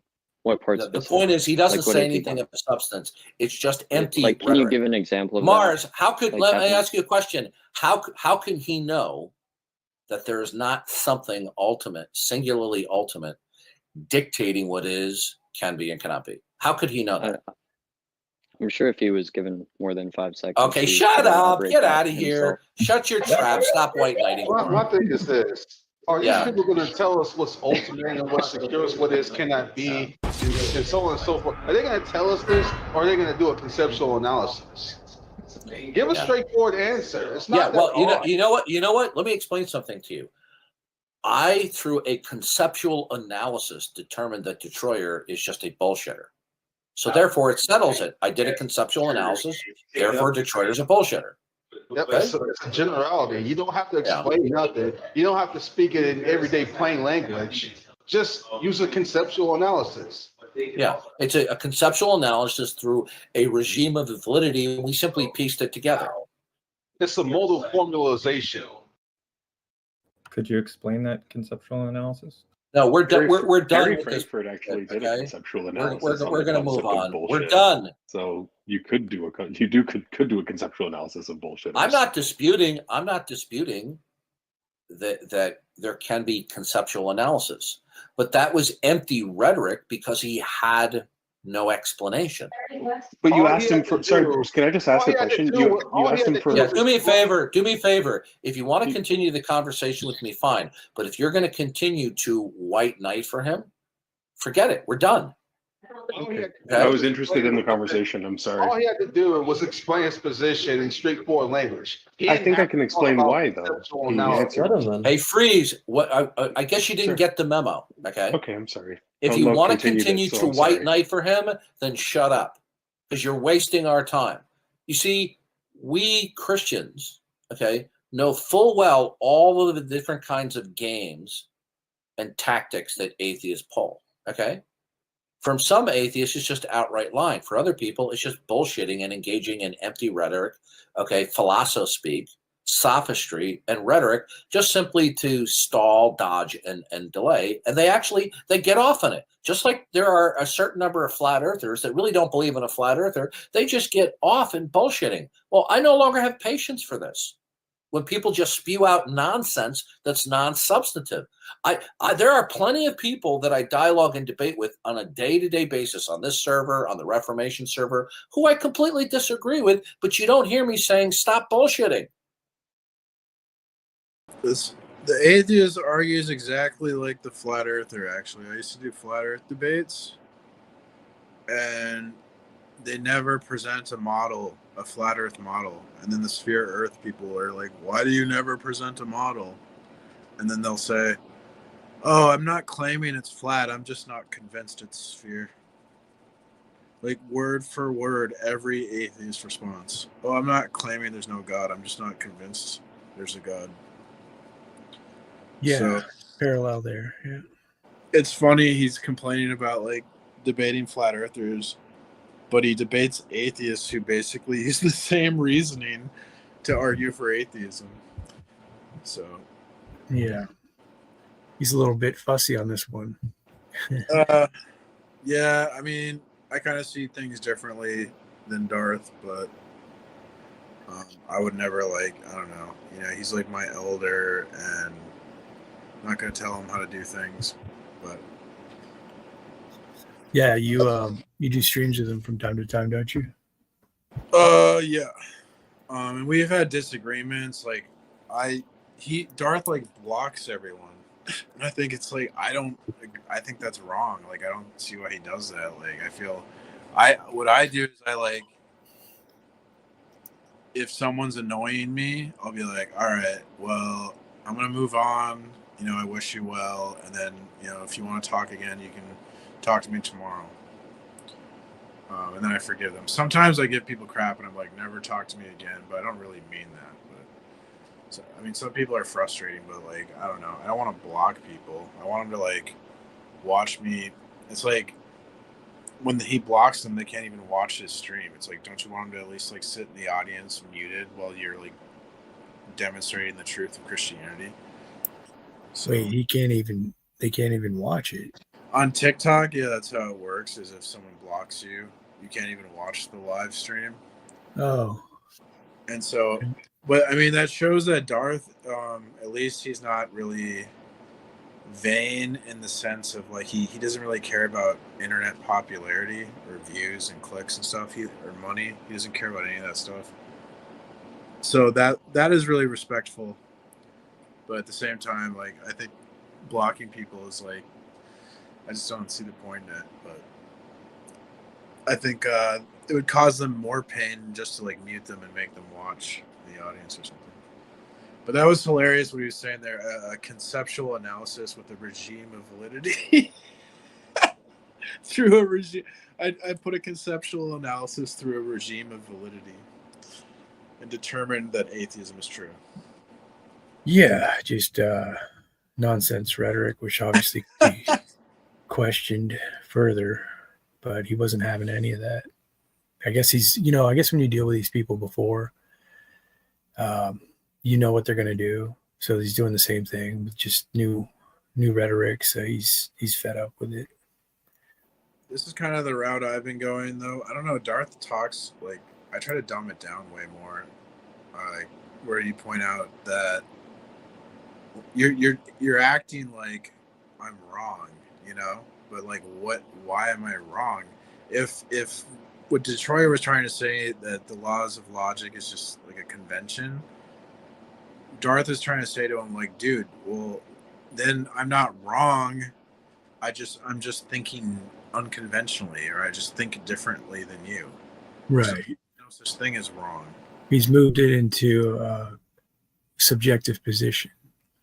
But Detroiter's he's not treating logic as if it's just, something that's conventional. He doesn't treat it conventionally. He treats it like something that's actually like, we ought to follow these rules. And yes. Rules, then like what you say corresponds with reality or is true or whatever. So he has the task now of showing him he's suppressing, or he has deluded himself into not even realizing this. So now you've gone from just the conversation into pointing out how he's deluded himself, which is quite common in these discussions.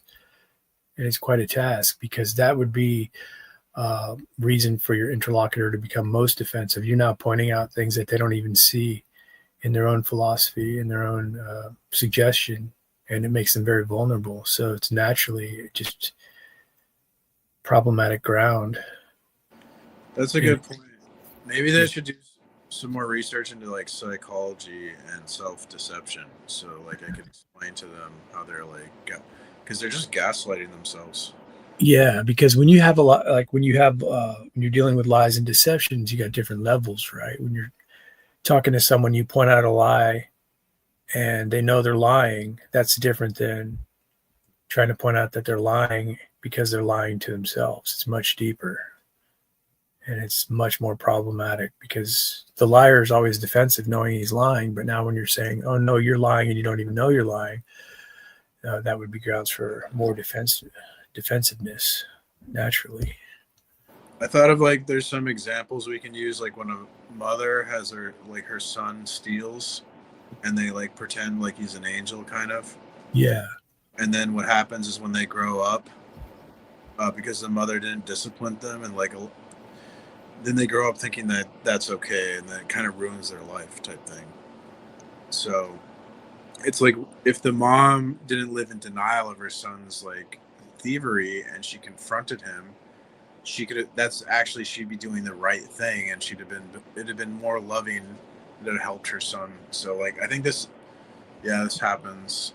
We don't realize obviously it's self-deception, so you're not. Well, I guess we do this all the time when we rationalize, like we're highly critical of other people, but then we always make excuses for ourselves, right? Yeah. And that's a good point about the mother and the child. What is being suppressed or denied in the beginning becomes a problem later on that's not obviously detected at that point.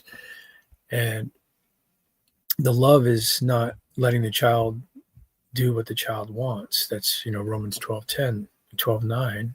that love must be genuine. She needs to abhor what is evil that the child is stealing, but she's engaging in her own deception. So the result can be catastrophic, like you're saying. The child grows up without that discipline, and then there's a just part of love that's about correcting. Yeah. There's an affectionate part of love, and then there's a correcting part of love. And that's what most people miss because they want to take the easy route and the easy street. They want to avoid the tough part of love. And this is really an interesting subject to me because when Christians do this, or theologians who have their own heresies like the universalists, they want to ignore what is evil and the negative aspects of it. When we have the demonstration of the suffering and the sacrifice of Christ on the cross, love is what that's all about, but it's obviously not pretty. It's painful and it's sacrificial. And I'm confused as to why people miss this so easily. Jordan Peterson mentioned that during the Jubilee. He says the idea of voluntary self-sacrifice comes from Christianity. Yeah. And that's like the true meaning of love. Yeah, we don't spend enough time talking about love. And I think Satan's done a great deception. Like in our English language, we just have the one word, love.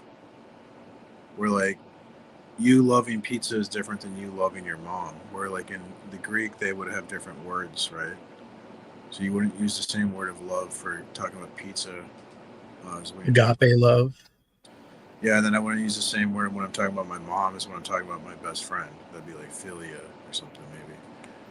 Well, it's really a difficult concept altogether when you're talking about love. It's interesting to get people to hash it out, what they think it is. Obviously, as believers, we're going to go to 1 Corinthians 13, 4-7. But, the unbeliever, whatever they think love is just going to be this subjective amalgamation of things they prefer typically. And that's what all these conversations are. They're reducible to opinions and preferences. And I find ethics the most interesting pillar of philosophy, the traditional three being metaphysics, epistemology, ethics, because I think the ethical component is easily overlooked. And really, whenever you're dealing with a secular philosopher, an atheist, whatever they're bringing to the table, you can ultimately just say, well, ought I consider what you're saying, and should I take the discussion we're having seriously, and on what level? Because really they're just saying, well, I can't say you ought to or you should because that's up to you. And that shows the folly in the reasoning, is whatever they're bringing to the table is just, well, take it or leave it. I can't really know. I agree with you. I think the way I've been trying to make that obvious though to the audience, like people that don't really think about philosophy too much, I've been asking people like, okay, if I say 1 + 1 = 3, am I wrong? And they're gonna say yes, because it'd be absurd not to, right? And even the audience can see that. Like, of course, if you say 1 + 1 = 3, you're wrong. Like everyone knows that. And so then I say, well, like, am I wrong? Am I actually wrong, or is it like fantasy pretend wrong, right? Because if it's actually wrong, then you're gonna have to tell me, well, what would make that real? Because God's holy character could be like a standard to make it actually wrong that 1 + 1 = 3. But like you're saying, you don't believe in God, so what would make it actually wrong? And of course, they don't have anything.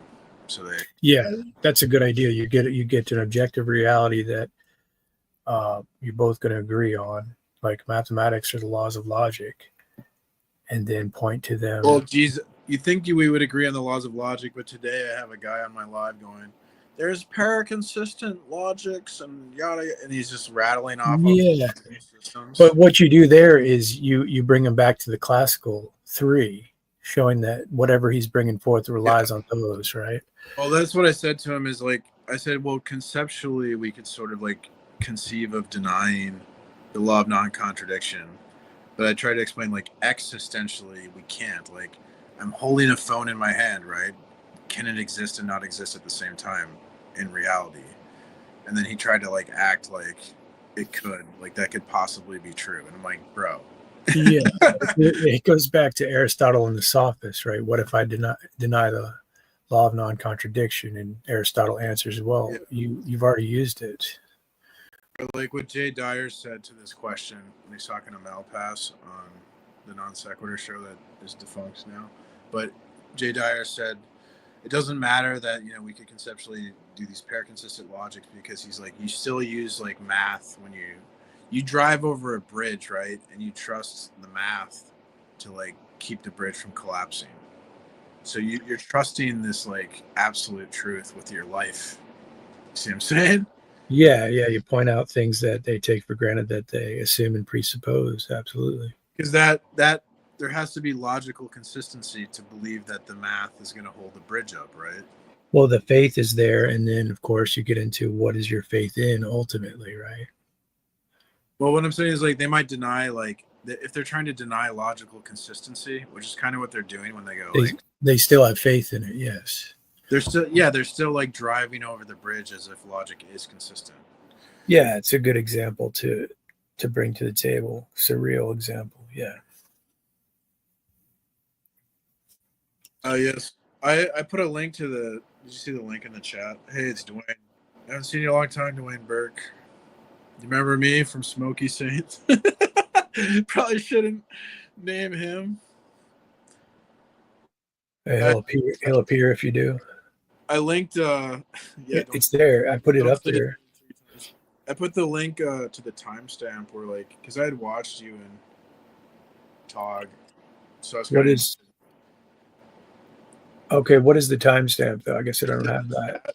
It's in the chat. I could just give it to you. It's it was around 16 minutes.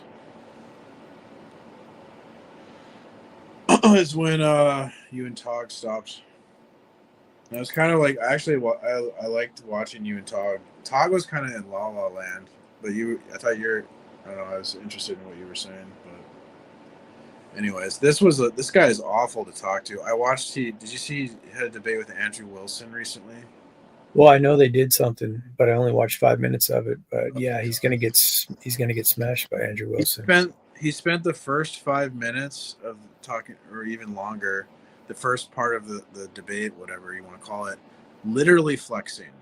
Yeah, his jiu-jitsu thing, I kind of lost interest. He's like, I can open jars, I'm strong. Like, what are we doing?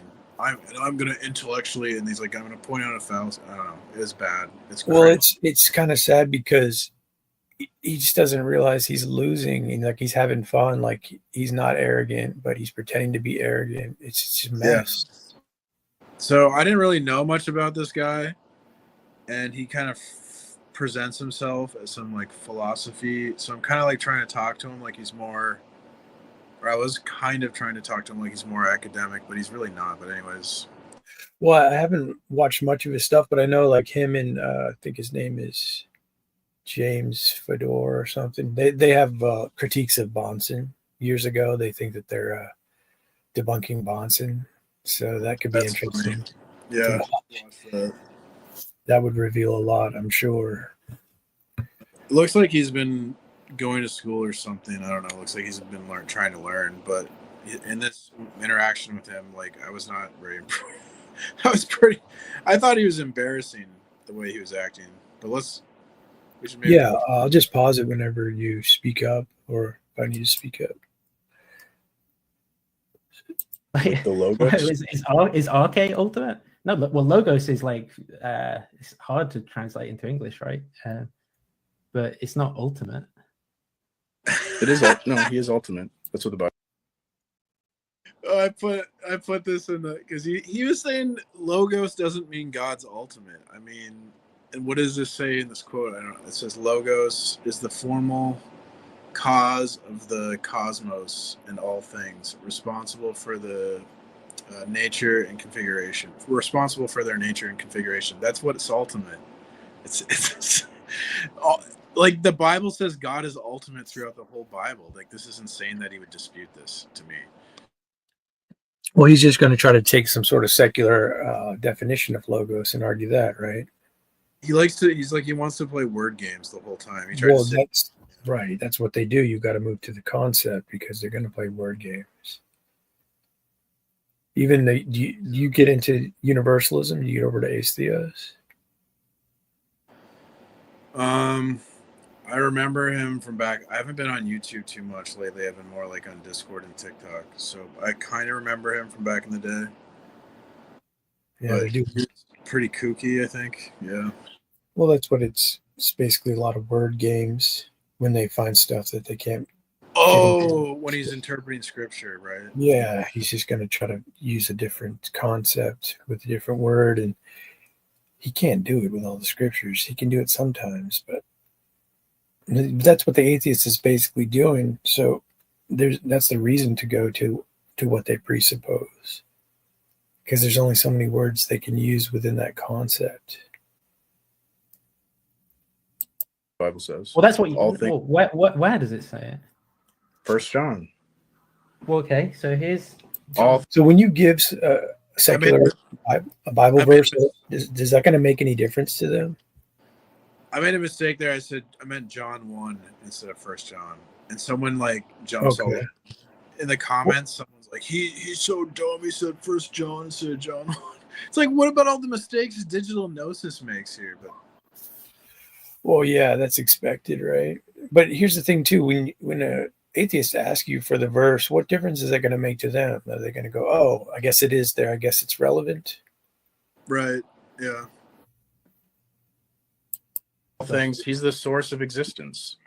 Well, that's not ultimate. That's the word all, right? That's ultimate is the thing that it explains the why behind everything. That's ultimate. What? Where does it say that in the Bible? So, which chapter and verse do you want me to go to? Just 1 John. Okay. So in the origin there was the Logos, and the Logos was present with God, right? And the word for origin there is arche, right? So where's ultimate there? Right there, what you read. That's saying God's ultimate. No, it doesn't say ultimate. That's not the word, right? Yeah, but okay, so you want to do a word concept fallacy? That's a category error. Words. You're committing a category error right now. I can't believe you. Do you even know logic? Do you even know how to argue? That's a category error. Different words can refer to the same concept. So, like a serpent and a snake. But I don't think they do in this case, right? So, for example, of course they do. Well, what does the So why would you not go back to questioning his epistemology, and I would say ultimately his ethics here instead of doing Bible study with him? Yeah, that's a good point. Yeah, I don't know. I shouldn't have done. It's like I'm falling into his game here. A little bit, yeah, a little bit. The word, okay. You tell me about the word arche then, Mr. Expert in Greek. But I think he's looking. Now, what looks Bentley ridiculous, Hart, because he's flat out wrong here. Because like he's trying to say the Bible doesn't say God's ultimate. That's like dumb. Like that's just wrong. So I don't know. I'm kind of like willing to like, okay, you can go wherever you want, because like ultimately precept is going to be around the corner. Like there's nowhere you can't hide from it. So. Well, I see what you're saying. I guess it's Proverbs 26:4-5, right? About answering the fool and not answering the fool, given the situation. You can grant him certain things, and when you say precepts always around the corner, you can always pull him back. You're giving him some leverage there, but there might be a tricky balance. But I would agree with you in the sense that the presuppositional method doesn't make for great conversations. It kind of stops them rather quickly. I kind of like there's a senator who's like he's like, what are you going to do to Condoleezza Rice? What's your strategy? He goes, Operation Let Her Talk. I kind of feel like just let these guys talk. Like this guy is like trying to deny that the Bible says God's ultimate. And I think he's just like, making himself look bad basically. So. Well, what's the outcome though? You win the point. You're like, it does say he's ultimate, and then you would just yeah, it doesn't even matter. Yeah, it's not going to matter to him, but you can at least point out that he's claiming stuff that's inaccurate, kind of chiseling away at him in a different way. Yeah, I'm not the beginning, right? Sure. So typically in the NIV, the ESV, the RSV, right, you're getting the beginning, David Bentley Hart is a little bit of a weirdo, so he says origin. Now, what's the origin of my laptop? Some factory in China, right? What's the beginning of my life? 1996. So does that mean ultimate? Is that ultimate? Is that no? They're not coextensive terms. They don't have the same. They don't connote the same things. There's some similarity in use, sure, but they're not the same concept. It's not the same name for two different concepts. Now, if you think it is, feel free to make that case. What is First John saying that like Jesus is at the beginning of creation? It depends on your interpretation. I reckon that the author is probably from a sort of Platonist school who are trying to understand things from that perspective, but I think they're also doing a midrash on Genesis, and I also think that the Genesis author wasn't thinking in these terms because the Hebrew term is better translated as when the beginning rather than in the beginning. So I think it just depends on your theological commitments, what you'd interpret about what's going on there. What a ridiculous answer. I mean, I just think that's ridiculous. I mean, clearly, First John, or guys, I always make that mistake. I don't know why. John 1 is obviously saying like God is the beginning of everything, the foundation of existence, and he's the origin of the universe. Like, how can you interpretation? What? Well, the secular perspective, right? I mean, that's the best he has. What like everyone interprets it that way, even like Christians who do like allegorical hermeneutics, they're gonna say God's like the origin of creation, right? So right. Who are these Christians?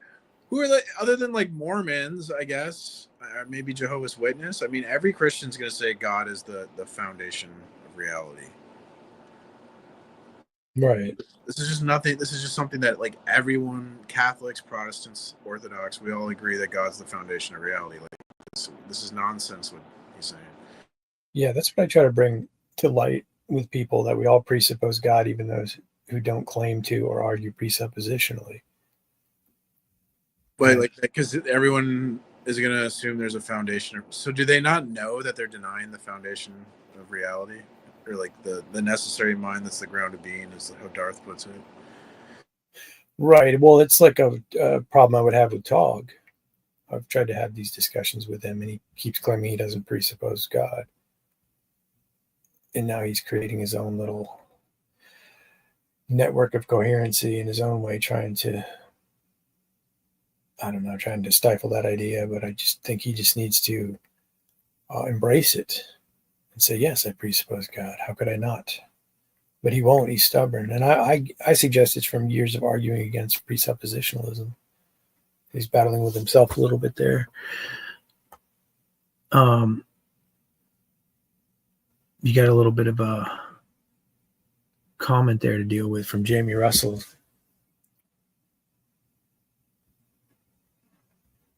You see that?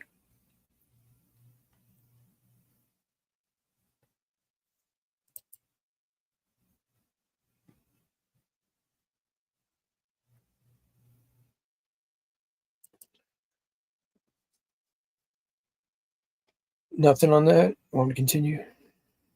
I was talking. Sorry, I was muted. Yeah. Like I met Jamie when I first became a Christian. I don't know. I don't have anything against Jamie. We might have had a disagreement about something. I can't remember. This was like a while ago. And I have a bunch of accounts that I created before I was a Christian that have like perverted names. Sure. Oh. I did that. I'll confess that. Yeah, he's right. Well. I had a disagreement with you about something, Jamie. I don't know. Well, forgive my trespass, I guess. Yeah. Well, Jamie, I'm trying to figure out why you have your wife-to-be hanging out with the Wild Heart when he's drunk. I thought that was kind of weird. Speaking of... Wait, is there a time when Wild Heart's not drunk? Yeah, right. I mean... Fair point. There have been times when he streamed from being incarcerated. I assume he wasn't drunk, and sometimes after that. Incarcerated? Oh my gosh. Yeah, like a year or two ago, he was in prison. He was reading the Bible. He shaved a cross into the side of his head. I mean, he shaved around the hair and left a cross. Yeah, that guy's pretty interesting. I remember him. Yeah, I used to talk to him, but now he doesn't remember yesterday, so you have to go over everything again. Yeah, he's not a very rational guy. It's kind of hard to. It's kind of all over the place. He's very confident, though. He's confident with his demonstrate God claim. He's still an atheist, I guess. Oh yeah. Yeah. Okay. Well, I don't know. This is just to be God. That say Jesus is the ultimate. It's just saying we're just saying he's the first thing that exists. That's all we're saying. That's what the Bible says. So. Okay, so he exists before the Holy Spirit. No, they're co-eternal. Dude, it's like endless. So work. the Holy. Yeah, he wants to go into a Trinitarian debate, right? Yeah. So I say Jesus and God are the first thing that exists. Oh, so they exist before the Holy Spirit. I mean, come on, man. Do you ever use the example of the sun and the sun's rays, the energies, essence energy distinction? I don't subscribe to the essence energy distinction. For a particular reason? I read in a book some arguments against it. I can't specifically recall the arguments right now, but I have a book that has some arguments I could find. Yeah. Well, it wouldn't be exact. It would be an analogy, but I think it's helpful for people who get stuck on the distinctions of the essence. Yeah, I need to. There's like, I don't know. There's issues with what the divine simplicity or something. When you tell someone that you get someone to agree that the sun seems to sustain all life, even if not every single thing, indirectly it does, because life is connected on Earth. The great big fire in the sky that no one knows the essence of or comes in contact with, but its energies are what sustains us. So it's just an interesting way of thinking for some people who haven't thought in that way. The Spirit is the first thing that exists. No, they're the Father, the Son, and the Holy Spirit are co-eternal. Okay. So it's special counting. So it says, the Bible says God. That's another thing with atheist argument, right? Like God is special pleading. Like, well, yeah, God is special. Yeah. He called it special counting. Right. That's his implication is the special plea, right? Like ultimately. Oh yeah. But these matters of the distinction, the creator-creature distinction, are key. Yes, God is in a different category, but they homogenize everything because they're secularists. They're reasoning autonomously, where we'd be reasoning theonomously. God is eternal, right? Or Jesus is eternal. Yeah, depending on. Yeah, that's ultimate. That's ultimate. That's ultimate. Yeah. That's ultimate. Mm-hmm. I mean, like, so ultimate frisbee can be translated as eternal frisbee. That shows his level of retardation right there. So bad. Saying something like that. It's just, at this point, I'd be like, I'm thinking like if I want to continue on with him. Yeah, that's what I'm thinking, I think.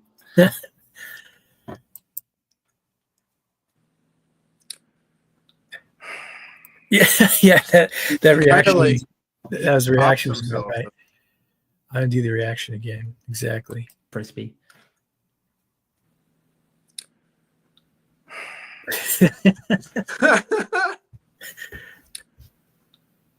I'm trying to be so well behaved and polite, though. Like I'm trying to think.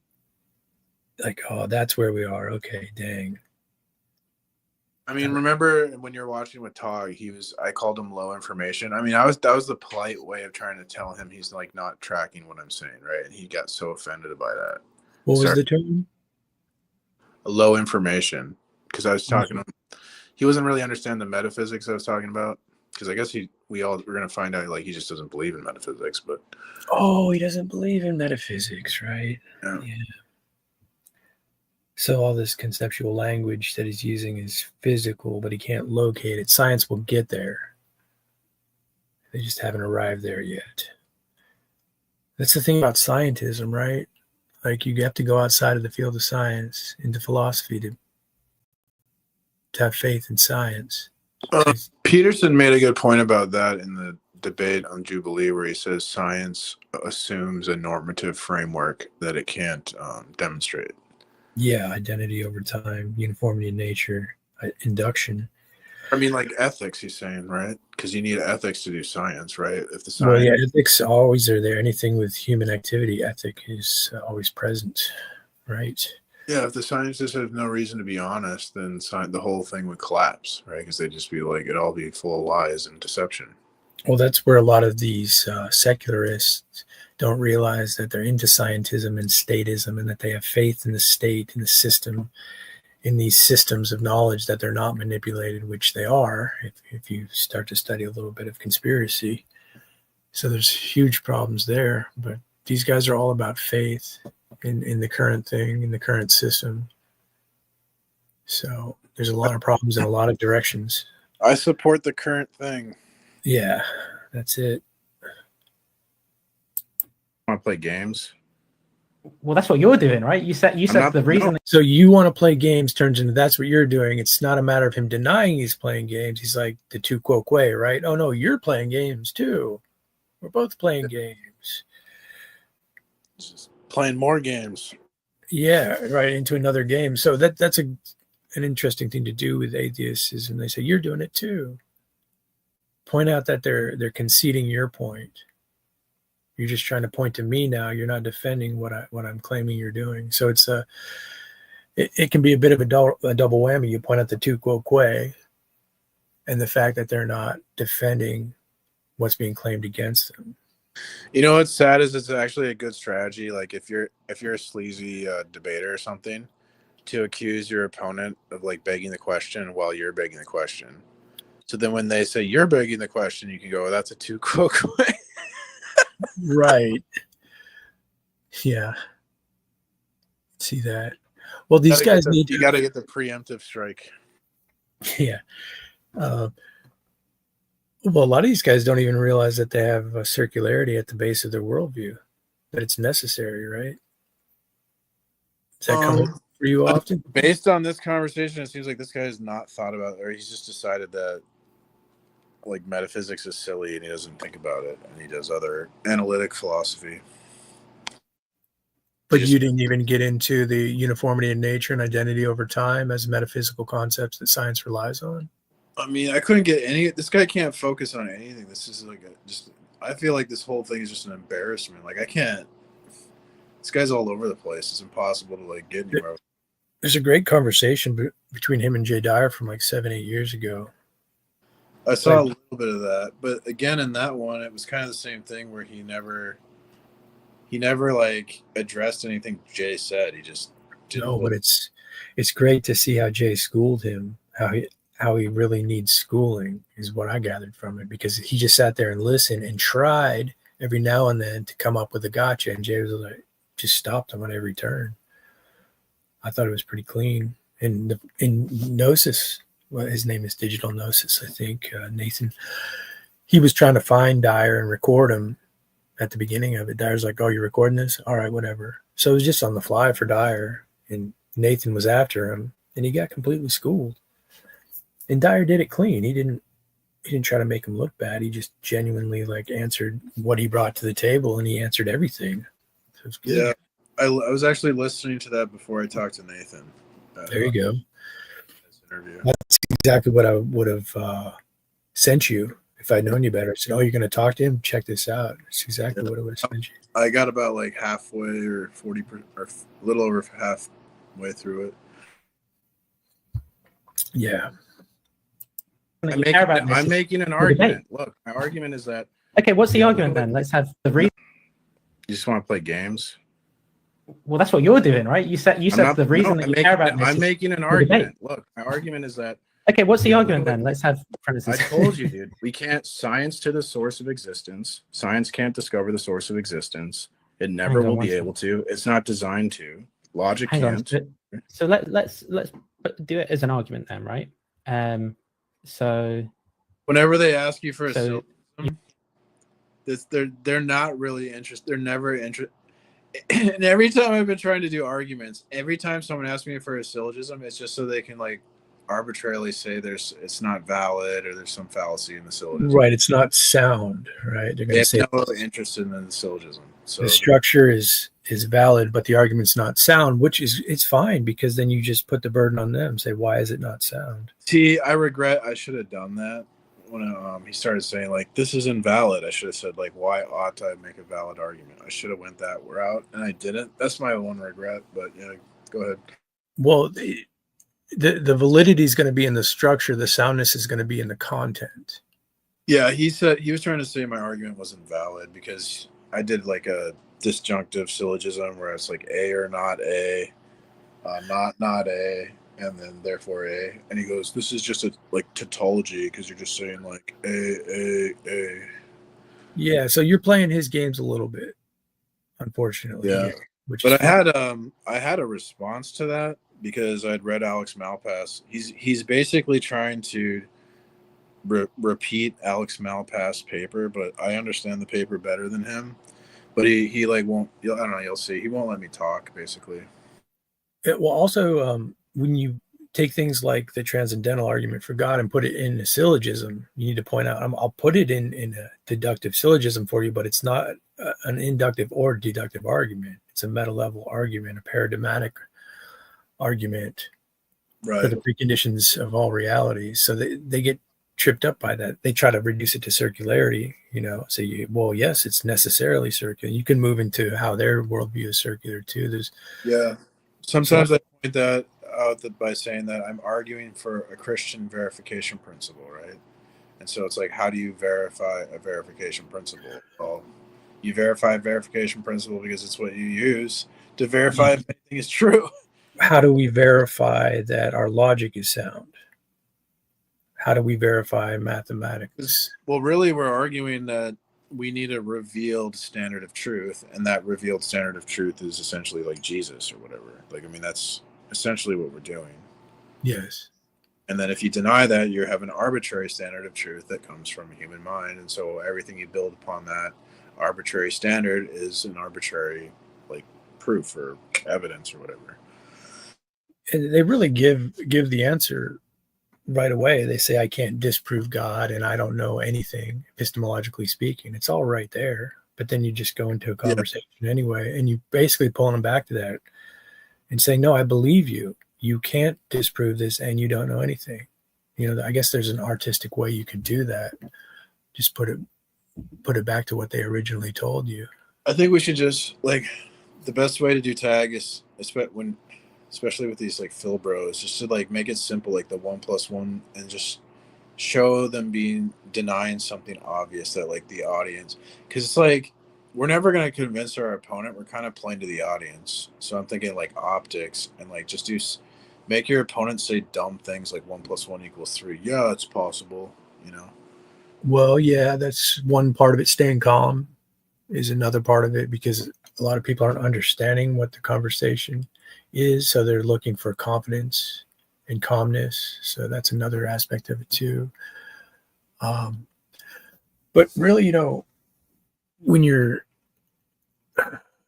well, what I wanted to say is, I was thinking about circularity, because you utilize circularity in one way or another, right? Like you can point out that your interlocutor is circular on a fundamental level. I don't see any way around that. Do you? Well, I could read you something Josh Pillows wrote about it that I agree with, where he said something like, every argument is circular in a sense, because you're not going to like start out thinking Buddhism is true, make an argument for Islam, and then conclude that Christianity is true, right? Anytime you make an argument, you're going to assume the conclusion is true before the argument. You see what I'm saying? That's all we're doing, right? So every argument would be like circular in that sense, but it's just like consistency. Well, there's different types of circularity. There's simple circularity, like why is the table wet? Well, because there's water on it. Like we would call that like a simple circularity, or vicious circularity. It's not giving us any information. Yeah, he says there's like epistemic circularity, worldview circularity, question begging circularity. There's another one I can't remember, but yeah, there's a lot of different types of circularity. That's another thing. But people are only really familiar with the question begging circularity, so they think all circular reasoning is invalid. But like definitions of words are circular, right? Because we use words to define words. So Well, what about when we check each other's logic? What are we using to do that? yeah, we use logic to prove logic, kind of. So that's where you want to go with the atheists, since they so heavily depend on logic or claim to. Is that all this conversation is ensuing in a form of circularity because they're relying on logic, the very thing they're professing.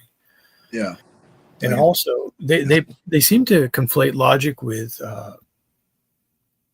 sometimes as their ultimate presupposition or something that can bring forth causality, meaning, and purpose, which is just a consistency tool. It doesn't have any explanatory power. It doesn't give us causality. I find they do that mostly with science. They seem to they treat science like it can give us the absolute truth of all these things. Yeah, that too, right? Like, no, the science is the data, then the scientist or the observer brings in his own philosophies, which science already relies on philosophies as well, and then applies meaning, value, and purpose as they see it. But you're right. They typically they're going to treat logic as if logic itself is God, or they'll treat like science as if science is God. They typically go one of those two routes. Yeah. You're saying what? P1 science is an argument. Okay. Can't get to the source. Let's do it. If you want to do it this way, I'll word it differently. Sure. Yeah, let's do this. So P1, either Jesus is necessary precondition for knowledge or something else is.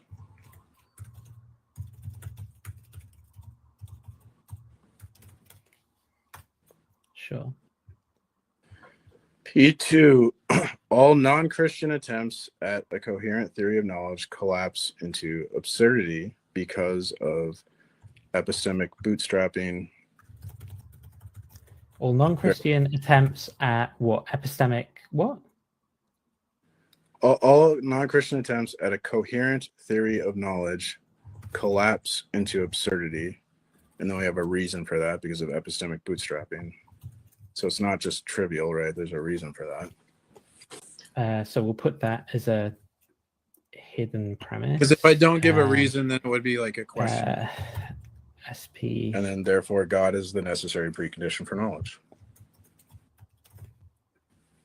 So you can see that that's not valid, right? It is. So what is the logical form? It's a disjunct. So he thought I wouldn't be able to answer that. He thought I wouldn't be able to answer you. What's the inference rule you're using? He thought I wouldn't be able to give an answer. He's just trying to trip me up so that he thinks he can ask me a question and then I can't answer the question.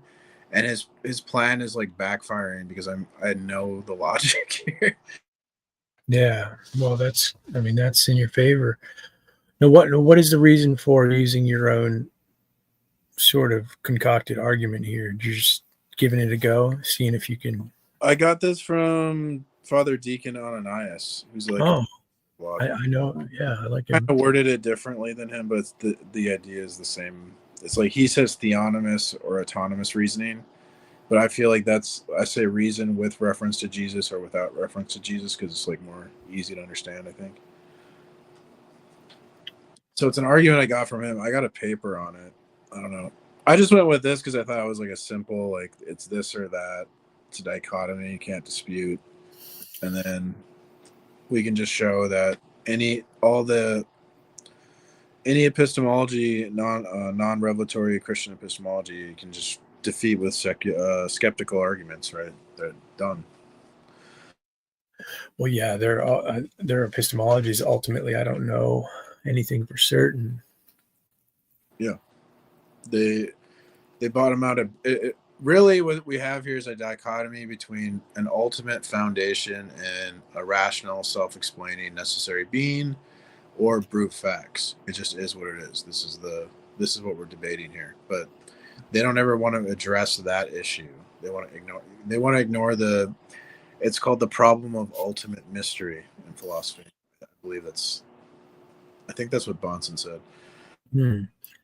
I think what the best they can do, from what I gather when I think about it at length, is they can try to copy a transcendental argument.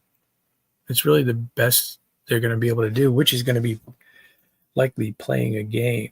They do it sometimes. Earlier with the my left foot, remember? Right, and it worked against him because he used something physical. But that makes sense. If he's denying metaphysics, he wouldn't even think in those terms to use something metaphysical. I mean, he used an example to show the absurdity of like how you can't just put anything into the argument. Like you can't just. There's more to the argument than the form, right? He's just thinking about the form. Right. Well, yeah, that's what I'm saying. I remember talking about that with Tog. I was like, he just shot himself in the foot by using a foot in place of God. He's picking a physical object, first of all. He's not even being creative enough to pick a metaphysical concept or an essence as the starting point. Because, like you said, he denies metaphysics. So even when he's trying to be clever, he doesn't do that well. Yeah, so it reveals that either he's not really understanding the argument, or he's like purposely trying to dodge like the fact that his argument doesn't have the same substance that my argument does. Yeah, it's a bad move for them. We would welcome it. When they say, "Oh, you can do," when they start saying like, "Oh, well, I can do this," then that shows you they're playing games. Which secular philosophy is a game, actually. What's the most classical argument? It's like all men are mortal. Socrates is a man, therefore Socrates is mortal. So I could say all men are mortal. God is a man, therefore God is. I mean, like you can't just like put anything in there.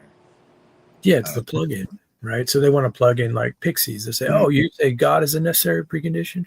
Yeah. I say pixies, and then you go, "Okay, great. Tell me more about that. Let's get into the epistemology of that. Go ahead." And then, of course, if they're versed, if they're ready for that, let them go, and then eventually get down to the honesty and the ethics of it, right? How do they know right and wrong? Is this actually your worldview? Are you being honest right now? So they're going to fail if they play that game. And I think that's really the best they can do is someone could try to come to the table with a variation of tag and say, no, this is my worldview. This is what I believe. But I think they would still fail with the right interlocutor. I think someone's tried it, the transcendental argument for not God. They set up with it's called Tang, and they bailed out. I think you can find it online, but they never really do it. It's dumb. Yeah, because it puts logic as the base of all reality, which again doesn't give any explanatory. It doesn't have any explanatory power. Is disjunctive, right? So you've got premise one is a disjunct, but none of the terms of premise one are in any of the other premises, right? So that is to say, none of the terms Jesus and Christian would. Yeah, he's being, because I said Jesus in premise one, and then I called Jesus God in the conclusion, and so he's going to be like pedantic and be like, "You have to prove Jesus is God." It's like, what the hell? Yeah, he's just trying to get a little bit of a win here. I'm just not being like super precise because I'm not expecting someone to be so like, this is just lame. Yeah, this could be true, and its negation false. This doesn't logically connect to this. Premise one and premise two are logically disconnected. It's A or not A, not A. No, that's not A, right? What? So Jesus for example, it could be the case, could be the case, right? So that's to say, Jesus would not be a necessary precondition for knowledge, right? But all non-Christian attempts at a coherent theory of knowledge would collapse into absurdity. So, for example, Thomas Aquinas doesn't believe that Jesus is a necessary precondition for knowledge. Neither does Saint Augustine. Neither does Origen of Alexandria. Neither does. Just because they don't argue, just because, neither does. Thomas Aquinas doesn't argue that Jesus is the necessary precondition for knowledge. Does it follow that it's his position that Jesus isn't the necessary precondition for knowledge? See what I'm saying? Like, right. if they're a Christian, they would believe God is like the source of knowledge, because that's what the Bible says. So right, and where do those guys gain relevance in the conversation you guys are having anyway? Yeah, even this is his criticism is because there's Christians that don't agree with my epistemology or try to argue a different epistemology than me, that therefore what? Like, right, he wants to get you out of the worldview versus worldview setup that you would normally go with, I think. Or even if he's not consciously doing that, that's typically what the unbeliever wants to do. They don't want to give their worldview because they intuitively know or outright know that it's going to end in folly, especially when you're dealing with someone questioning presuppositions. So they want to get into, well, this guy said this and this guy thinks that. And yeah, he's doing the thing. This is how the secular philosophy people argue. They'll be like, well, I could be a materialist and a moral realist. It doesn't follow. Like, you could have this view and that view, but this isn't relevant to what I'm saying. Like, this is just. Well, yeah. And what is your view? The person I'm talking to, I don't want to talk about other people's views. Okay, Plantica disagrees with me, and like that's relevant. What it follows? What logically follows from that? He's wrong. So what? Yeah. All sorts of games going on for sure. Does who else? Peter Van Inwagen. Neither does Alvin Plantinga. So, I could kind of go on, right? But yeah, you kind of go on. Listen to how smart I am, and know there's people that disagree with this. He's just sort of propping himself. Oh, people disagree with me. Shocking. Oh, I guess my argument doesn't work. Yeah, well, those people are have more authority than you in his subjective perspective. But these are all Christian attempts at a coherent theory of knowledge, but they would deny, or they wouldn't necessarily deny premise one, but they would deny the first term, right? That Jesus is a necessary precondition for knowledge. Okay, but so what? So then there's no logical connection between these two, right? No, that doesn't follow. Who cares? Yeah, what he just pointed out that didn't follow.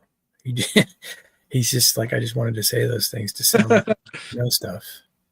Yeah. Here's what those people think. Well, you need. Okay, but so what?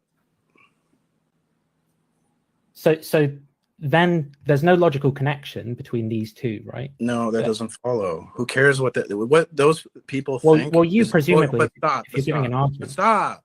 So it's not. So first, you don't. So presume. He answered. Interestingly, it seems like he answered his own little dilemma there. You asked him, so what?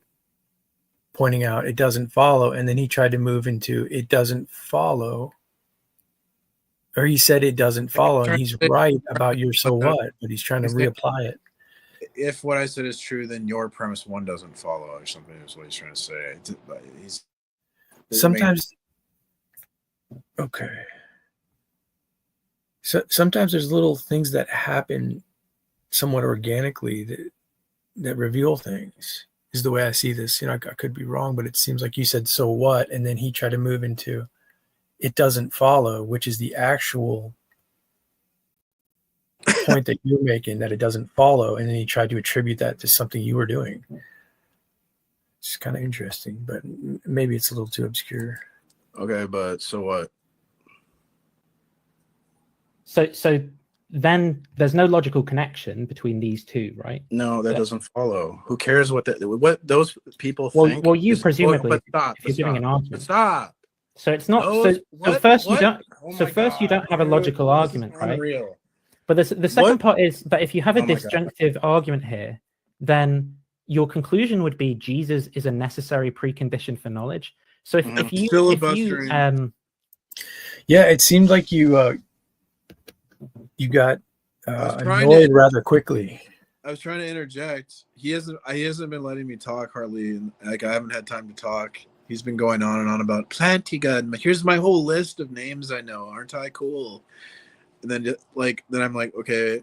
And I tried to explain myself, and you see how he just railroaded me there? And then now he's like, yeah. He and thinks on he's and on. got something here.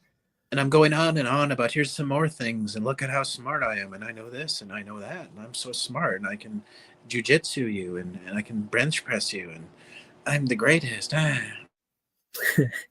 Well, he's got to take the points where he can get them, But it's like you said earlier, like if you get off track, you grant him a little bit, you should pull back to the presuppositional method. It's always there.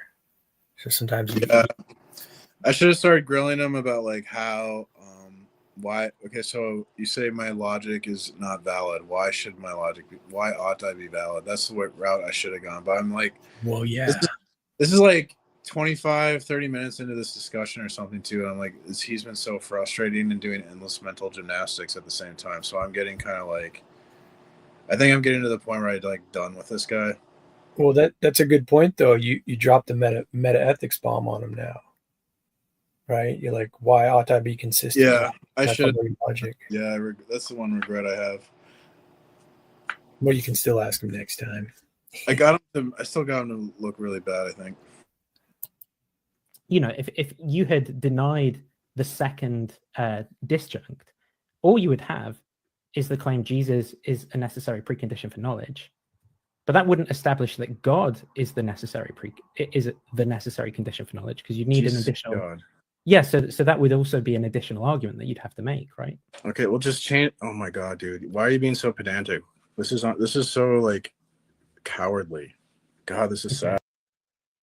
Yeah, I would have just said God is the necessary precondition for knowledge, instead of using Jesus and God, unless you purposely wanted to. I don't know why I did that. It's just like I don't know. It could work for you if you wanted it to, I suppose. I should say like God, the triune God of the Bible or something like that. I should be specific, but I'm kind of a person who I'm not very specific in my words, I guess. Like I'm kind of like loose with words. I don't think that. So yeah, I could have been more precise, but he also could have been more charitable. I mean, Lord. Yeah. God. Embarrassing. Okay. Well, I'm not. Honestly, I like you just the way you are. Because if you were like a Christian, oh my God, you'd be embarrassing. Okay. But I don't know. Like, I don't understand like why you're like, oh well, Plantiga doesn't agree with you. Well, I don't. Why does that matter? I just made an argument. Because it makes your argument wrong, right? Oh really? Okay. What? Plantiga disagrees, so it makes your argument wrong. You think I was out of line in the like? I kind of gave some digs there, but I'm getting really frustrated at this point. But I don't know. Like I'm trying also to keep my cool, but I think it was the ultimate frisbee comment that probably got you set off a little bit, because that was just. Well, it's just endless. This guy's just been doing this the whole time. Well, yeah, like you said, when you watch him with Andrew Wilson, he comes in there talking about, his jiu-jitsu, and he's just being confident and being kind of funny. Like, you got to wonder, like, what is making him do that? Does he not watch Andrew Wilson and how he handles people? Like, is he not aware that he's going to get body slammed, or is he just okay with it because he wants to be manhandled? There's a guy who is way bigger than him that tried to do that same thing, and he got made look really dumb. I can't remember his name, but I've seen a clip of it. Well, I mean, last time he was on with Jim Bob and Wilson, he actually took his shirt off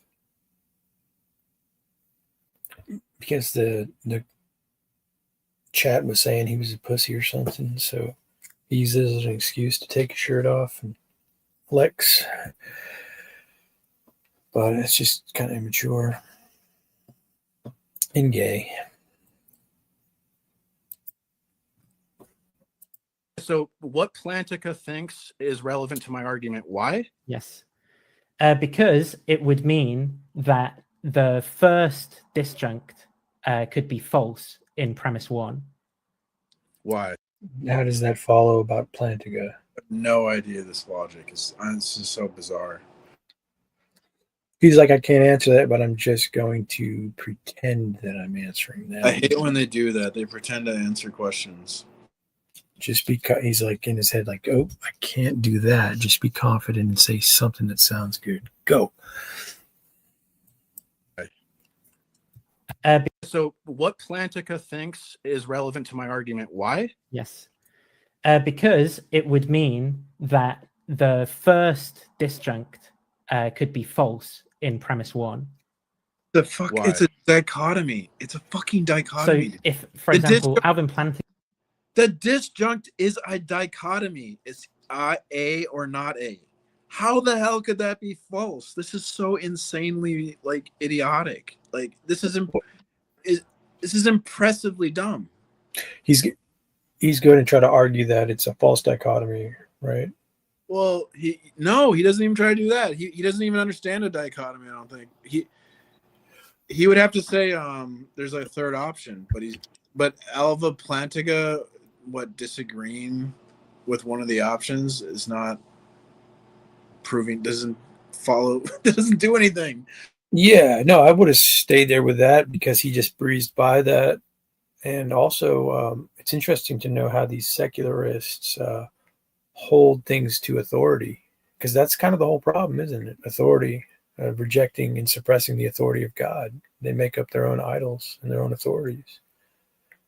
And you can see that in this conversation. He's holding these people to a standard, and you're saying, okay, who are these people and why does it matter? How's it relevant? And he said it was relevant, and then he just went right past it.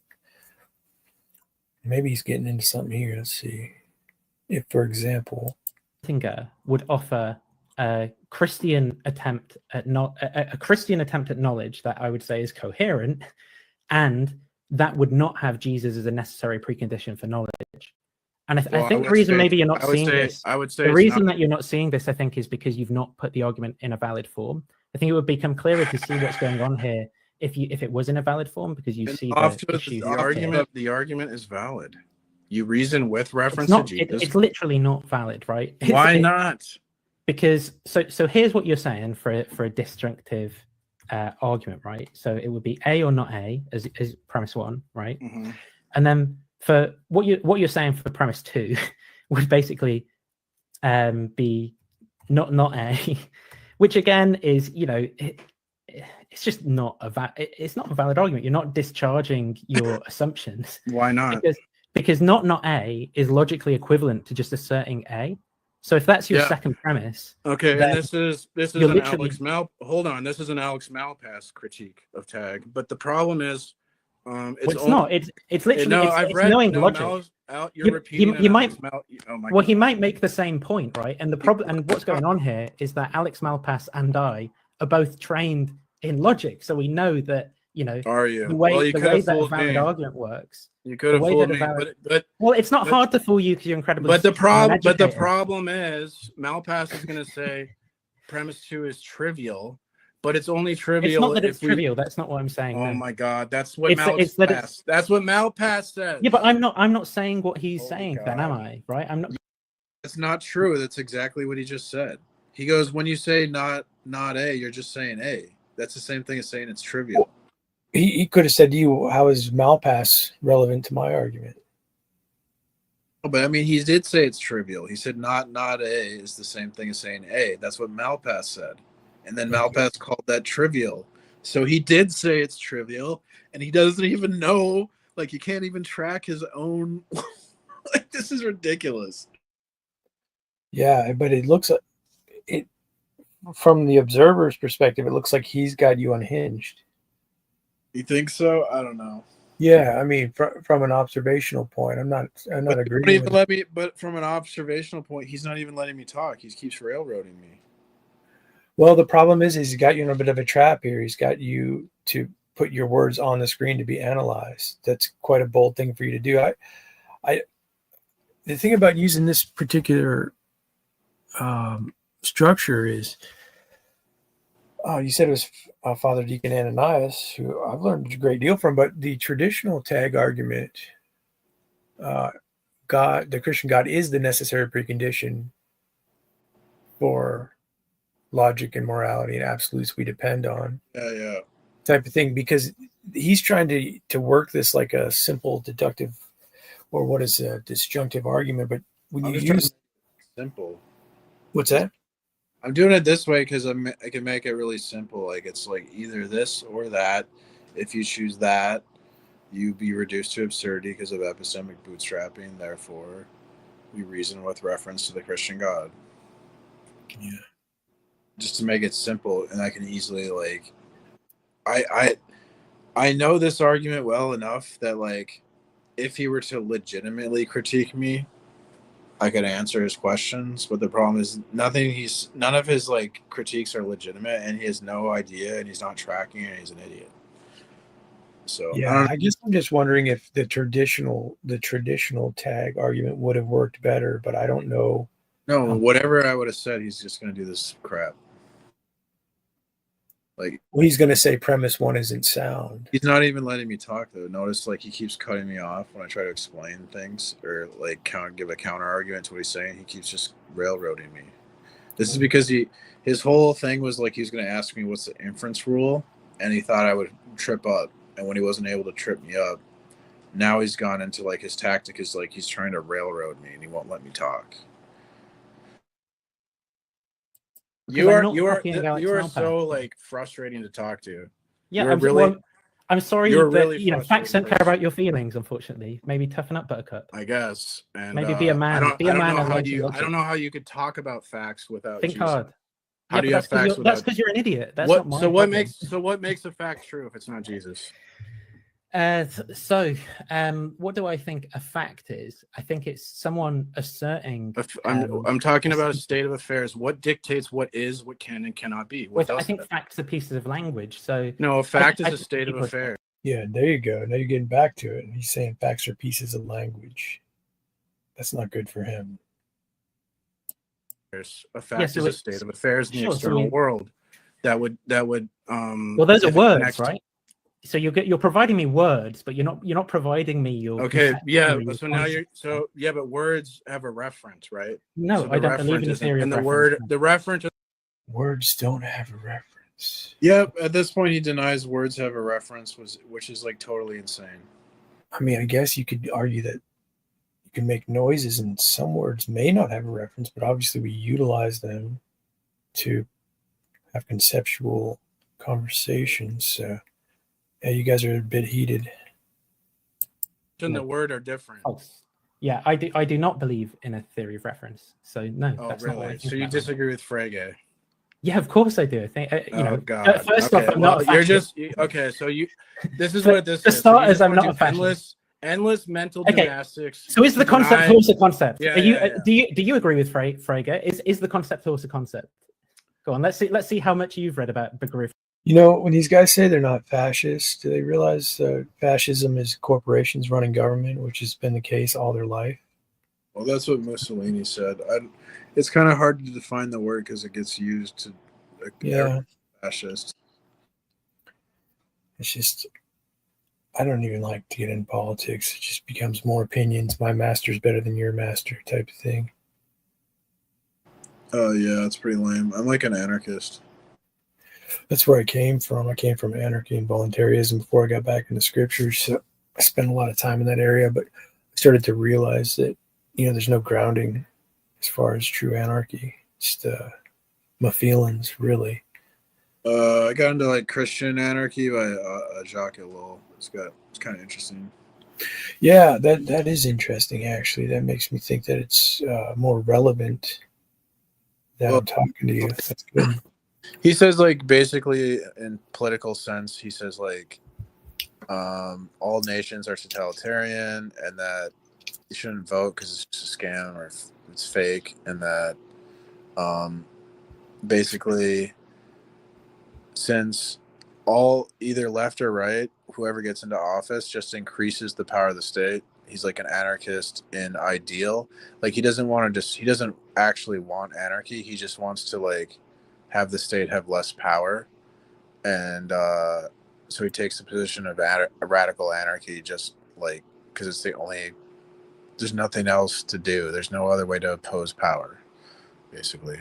He's using it as sort of a default position for what shouldn't be against shouldn't be. It's just that he wants there to be he admits he's like that it's impossible to destroy the state, and he doesn't think it would be like good to have anarchy, but that he just takes the position because the state has too much power, and like only radical anarchy is like the answer or the way to oppose like how much power the state has. And he's a Christian? Yeah. So like it'd be anarchy in the sense of like rejection of human authority, but we submit to the authority of God, right? Because so we serve like a higher authority, so I don't have to like listen to what Trump says or something. I don't know. Yeah. Sort of like Daniel, Nebuchadnezzar, maybe. He won't bow. But the best I can think of, the best scenario would be similar to the Amish community. Try to separate yourself if you still wanted to live here. But the problem is, like, to be a Christian, you can't separate yourself from the world because you have to like. Small community of people, like-minded Christians who don't want to be part of the state and federal government. They don't want the interference from them. Yeah, I don't know. I think you just kind of have to submit to the rules, and then I don't know. Romans 13. There's a lot of tension. Well, I mean, I think it's saying that you have to submit to like penalty. You don't necessarily have to follow the law of the government, but you have to if you get like prosecuted, you have to submit to your sentence. Yeah. Because Paul wasn't following the law. He escaped arrest in a basket. So. Right. That's what kind of makes it interesting. He's telling us that these authorities are ordained, but he seems to have a higher authority that's telling him to act in the way he's acting.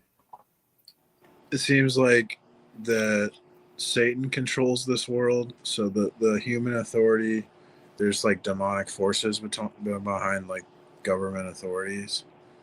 But ultimately the demonic power comes from God too. Ultimately meaning this is the source of everything. God is the source of everything. God permits, Satan's power, and he for a time, right? And he uses Satan, and he can use demons even to his purpose. Yeah.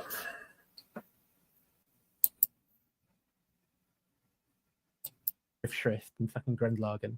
You muppet. So Come you on here telling me I want to don't know that philosophy phrase. shame me rather than just deal with the argument. You want to philosophy shame me. Yeah, I mean, this first, is atheism. This is pathetic.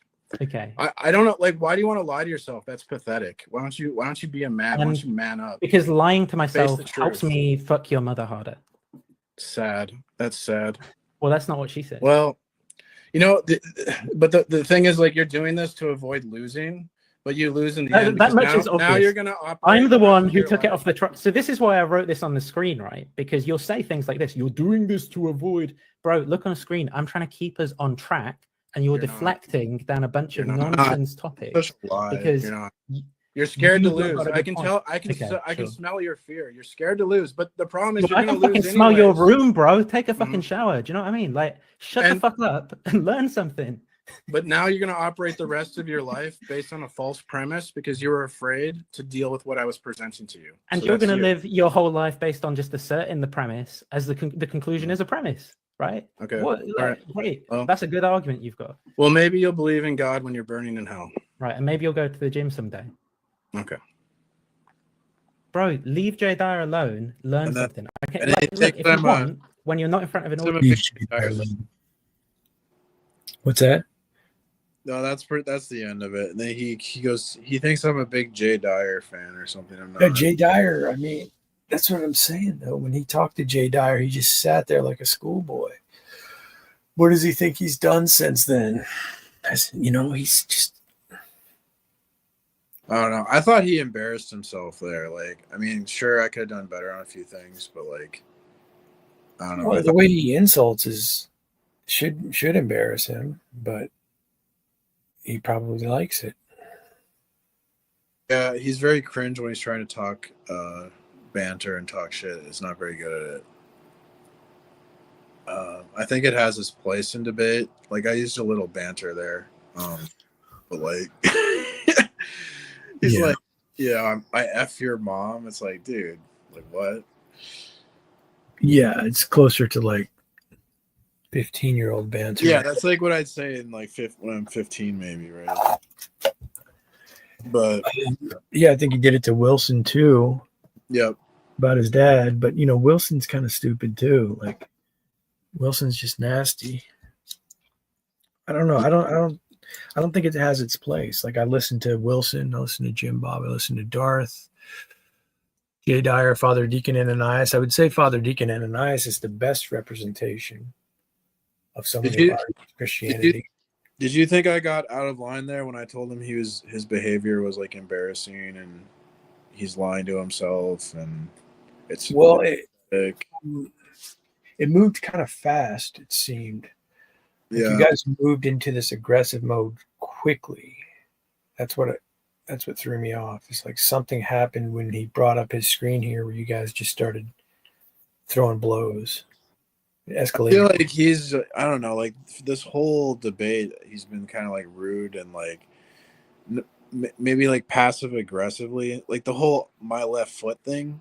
That's like a passive aggressively like taking a mocking me. He's been mocking me and belittling me like this whole debate. And so after like a half hour of it, I'm kind of just like, dude, your like behavior is embarrassing and you're just lying to yourself and that's pathetic. And do you think I'm out of line to say that? After like No, I know. I mean, I don't think you're out of line to say it. Let me think. I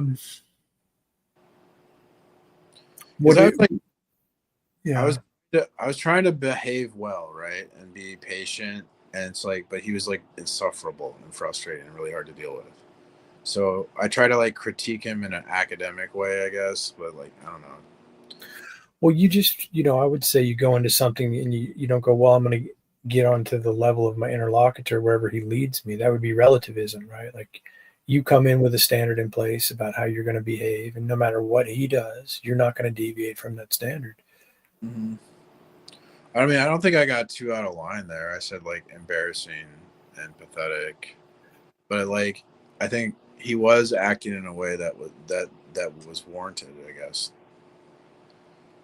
But, well, you can look at that different ways. I mean, the way you're saying it, I think, is probably painful to him. Like, dude, you're embarrassing. I can't believe how stupid you are. I don't know. You didn't say that exactly, but maybe that's how he's hearing it. But his level of immaturity about talking about your mom and stuff is. But like this whole debate, like he's been kind of immature, like I think.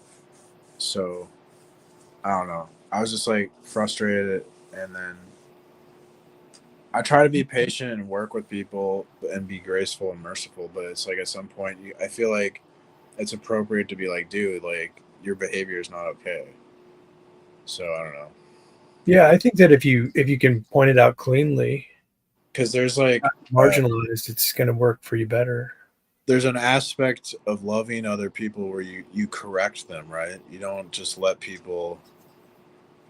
Like I was trying to say, dude, you're acting in he was being. I would be embarrassed if I was him, right? I would be embarrassed if that was my performance in a debate. Yeah. So I'm not like saying that to like.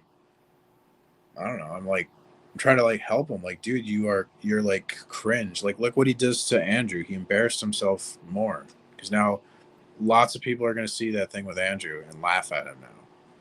So I was like trying to be like a good friend, right? And be like, you can't act like this. And like, I don't know, like it's unfortunate. Like, it's kind of like there's no way to say that without kind of sounding like a jerk, you know? So, Well, yeah, you told him he's going to burn in hell, perhaps. that's kind of a catchphrase I do, is like, you're all going to hell. I say that as a joke. Well, that shouldn't be a joke, though, I don't think, because if that's your actual worldview, why are you putting that up as the joke? I don't know. I just don't understand that. Yes. No, but he's being so, like, he's doing so much intellectual heel dragging. I'm saying, like, well, maybe you'll believe in God when, like, you're literally burning in hell and there's like nothing you can do. Like, what are you gonna do then, to like pretend it's not real or something, you know? Yeah, I'm saying you're telling him something real from Yeah. No, yeah, true. So I'm not. We all deserve to go to hell. That's nothing. Yeah, that's nothing like trying to be a jerk just by saying that. Well, you know what I see with Darth is I see a lot of these Nathan guys who are like, okay, his question is too difficult about the ultimacy of reality. Right. They listen to him enough to know that. So like, well, I can get in there and work around it. I can get in there and troll him and get him marginalized to get him to unravel. And Right. it's a slow game of saying, well, maybe I didn't win the argument, but look at this guy. He's an asshole. He needs to be dismissed. He shouldn't be listened to. He's a poor example of Christianity. And that's why I'm replaying Darth, is because they got away with that. They got a win there for many years. But when you replay them and you have somebody's perspective saying, well, wait a second, listen to what Darth said here, and ignore all the drama and the moodiness and all that, and listen to what he's actually saying. And I'm trying to point out, the atheist is not overcoming him. They're just marginalizing him. So, you know, he did a good job in a way in the past when he did all those arguments, but he also did a bad job because nobody will listen to him because of his demeanor and his approach.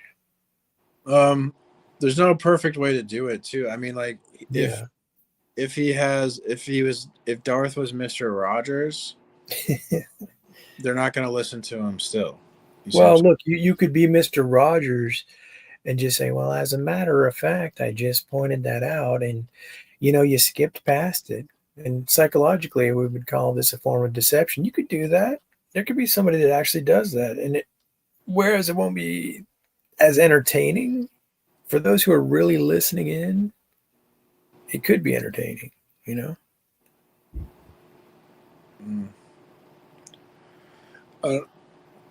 I don't know. I mean, I tried to keep my cool there. Yeah, I tried. I don't know. I don't think, like. Do you think I was out of line at the end? Do you think I should have not done that? Well, I mean, I think you could have done better, but I think that you think you could have done better too. The only thing I really wanted with a syllogism, though. But I was like I'm a person who has a hard time like controlling, like, I want to like insult people, right, all the time. Well, you got to figure that out, dude. So I was pretty proud of my, like, not that I didn't really do that too much. Oh, okay. So this is a gentle approach. Gotcha. Yeah. Yeah. You don't want to do that. I mean, how's that going to work for you? How are you going to back that up biblically? You're going to say that you're rebuking and reproving is in the form of insulting and sarcasm. It's probably the best you can do if you try to back it up scripturally. Well, it's like comedy, right? Where does comedy come into witnessing? Why not? That's one way to answer. Does God hate it when, like, children laugh?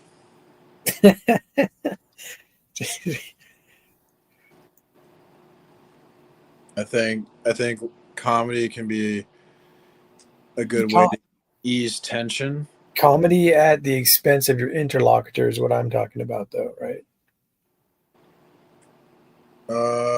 Yeah, but like banter is part of a debate. Yeah, I mean, I hear Jay Dyer say stuff like that because he likes to insult a little and he likes to rationalize it a little bit. But, I don't get in debates often. I get into discussions, but I find that I'll go back and review my material like you have, like we're doing now, and I'll never be happy when I use insults. And that's just my walk. I never look back and go, "Dang, that was a good insult," or "Dang, I wish I had been more insulting." If that helps. I love insults. Well, okay. Do you love receiving insults? Yes. Why? Because like it's real, like it's honest, it's loving. Like what are you talking about, man? Okay. Well, to me, like I don't need some like yes man that's just gonna be like, oh, you're so great. Oh, I love you. I want someone to say, you're a stupid idiot. What are you doing? You're ruining your life. What's wrong with you? Okay, I got you there, but I think there's something else going on here. It's sort of like the golden rule, like, you treat others, you treat others how you want to be treated, but you're saying, no, I want to be insulted, therefore I can insult you, dude. Like you're kind of playing that angle. No, And then saying it's about like saving somebody who's walking off a cliff versus like anything could insult someone. I could tell someone that Jesus died for their sins, and they could be insulted by that. So yeah, you're right, and they are. So knowing that you're in such a delicate territory, that your worldview itself, that God is the necessary precondition for everything we rely on, is an insult on a grand scale to them already. It seems to me that you want to navigate this domain carefully because it's a very aggressive and belligerent thing that you're actually doing, that we're actually doing. We're going into somebody's space in this conversation and saying, you know what, you're pretty much wrong about everything you know. Your whole trajectory in your life is on the wrong path. You need to repent. Mm-hmm. That's a big insult if you want to think about it that way. So you've already got like the biggest insult available. It's your whole point. So the gentleness is where we should move, like 2 Timothy 2:22 through 25. Stay away from vain prattle and arguments and have a gentleness in your approach, in your witness. That's the way I look at this. Did you think I did that with Nathan or not? Did what? Gentleness? What you just described in whatever 1 Timothy. 2 Timothy 2:22 through 25. I just kind of summed it up there. But yeah, I mean, yeah, I think you started out more so. At the end, you got a little bit unhinged, but if I had to say somebody was more insulting and childish, it was definitely him. Uh-huh. I don't think, I mean, I don't really want to watch it again, but it's not the worst I've seen. Right. All right. I applaud you for going into this discussion, quite frankly. And I think that you do this on a regular basis. At least you do this, maybe not face to face, but you get on audio with TikTok. Yeah, I'm sorry. I went downtown with like a sign that said the Bible's true. I can prove it. And the only person who talked to me was a Muslim dude. And it's interesting. Yeah, they're like way nicer in person, but like when you're talking to someone like Nathan, like they're literally like just they're spending like a half hour trying to get your goat. They're just like the whole time he's playing games and he's messing with me and he's mocking me like the whole time. And I understand, like I expect that, going into it, so it doesn't like bother me, or I wasn't like mad, but I do think like it's appropriate to point out that like, dude, you're like your behavior is disgraceful. You're lying to yourself. You can't even, you're such a coward. You're not even letting me like make my art. He was doing everything he could to prevent me from making my argument. He wasn't listening to my argument at all. He was just doing everything he can to muck things up. And so, right. Well, you've seen Darth, you've seen Darth do this and Darth having different days where on some days he just keeps over talking and he gets insulting. And then on a better day, he's like, okay, I'm going to let you finish. I'm going to let you talk and do your filibuster and your gish gallop. And I'm going to go right back to my point. Yeah. And I was letting him do that, but it was like, it was impossible to get anywhere with him. And so I think it's appropriate and like loving and graceful. I think it'd be wrong if I didn't correct him at the end and be like, your behavior is like inappropriate. And I don't know, like, I think my choice of words was fine. Like, but we can always like do better, I guess. Like, but yeah, I mean, I think that's fair enough. But like, we're never going to be perfect. We're not like, I'm not Jesus. So I don't know. I think I did pretty good, but yeah, I don't disagree with you. Okay. All right, but I just want to like, because I know like I have a past like before. I've only been a Christian like 5-6 years, so I have a past where like I love insult comedy, and I really don't care. I actually prefer insults to compliments. I hate it when people compliment me. I'm kind of maybe I'm like there's something like wrong with the way I think. Well, I guess you're getting at that. You see it as correction, like. And I just see like I don't want to be fake. I want to be real. I want to be like, this is me. This is what I think. Here's who I am, and I'm a Christian and all this. Like I want to honestly express myself. Yeah, I mean, I'm with you. You know, to a degree. There, it's just there's situations like, you know, you go to the store with your girlfriend and she's overweight, and the guy behind the counter says, well, you really want to eat this food, you know, you're kind of fat, and you're like, dude, you know, what are you doing? You want to punch him in the face?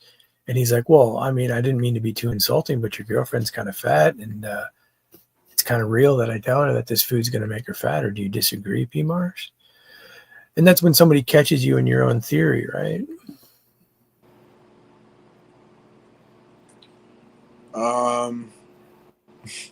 The other people that you love are involved. That's what you see in like the sort of the archaic types in the movies, like Spider-Man and the villains. Like they can mess with Spider-Man and insult him, and they go back and forth when they start messing with people they love. Their weakness. This is probably why I'm single.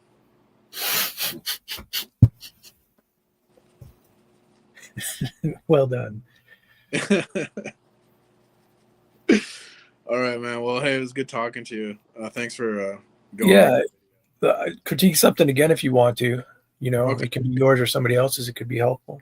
Right on, man. Another time, if I think of something, I'll stop by. I subscribe to you and my stuff. Yeah, so man. Maybe in the future sometime. Yeah, sure. All right. Well, have a good one, man. I'm gonna get some other stuff. Take care. Enjoy it, man. All right. God bless you. Yep.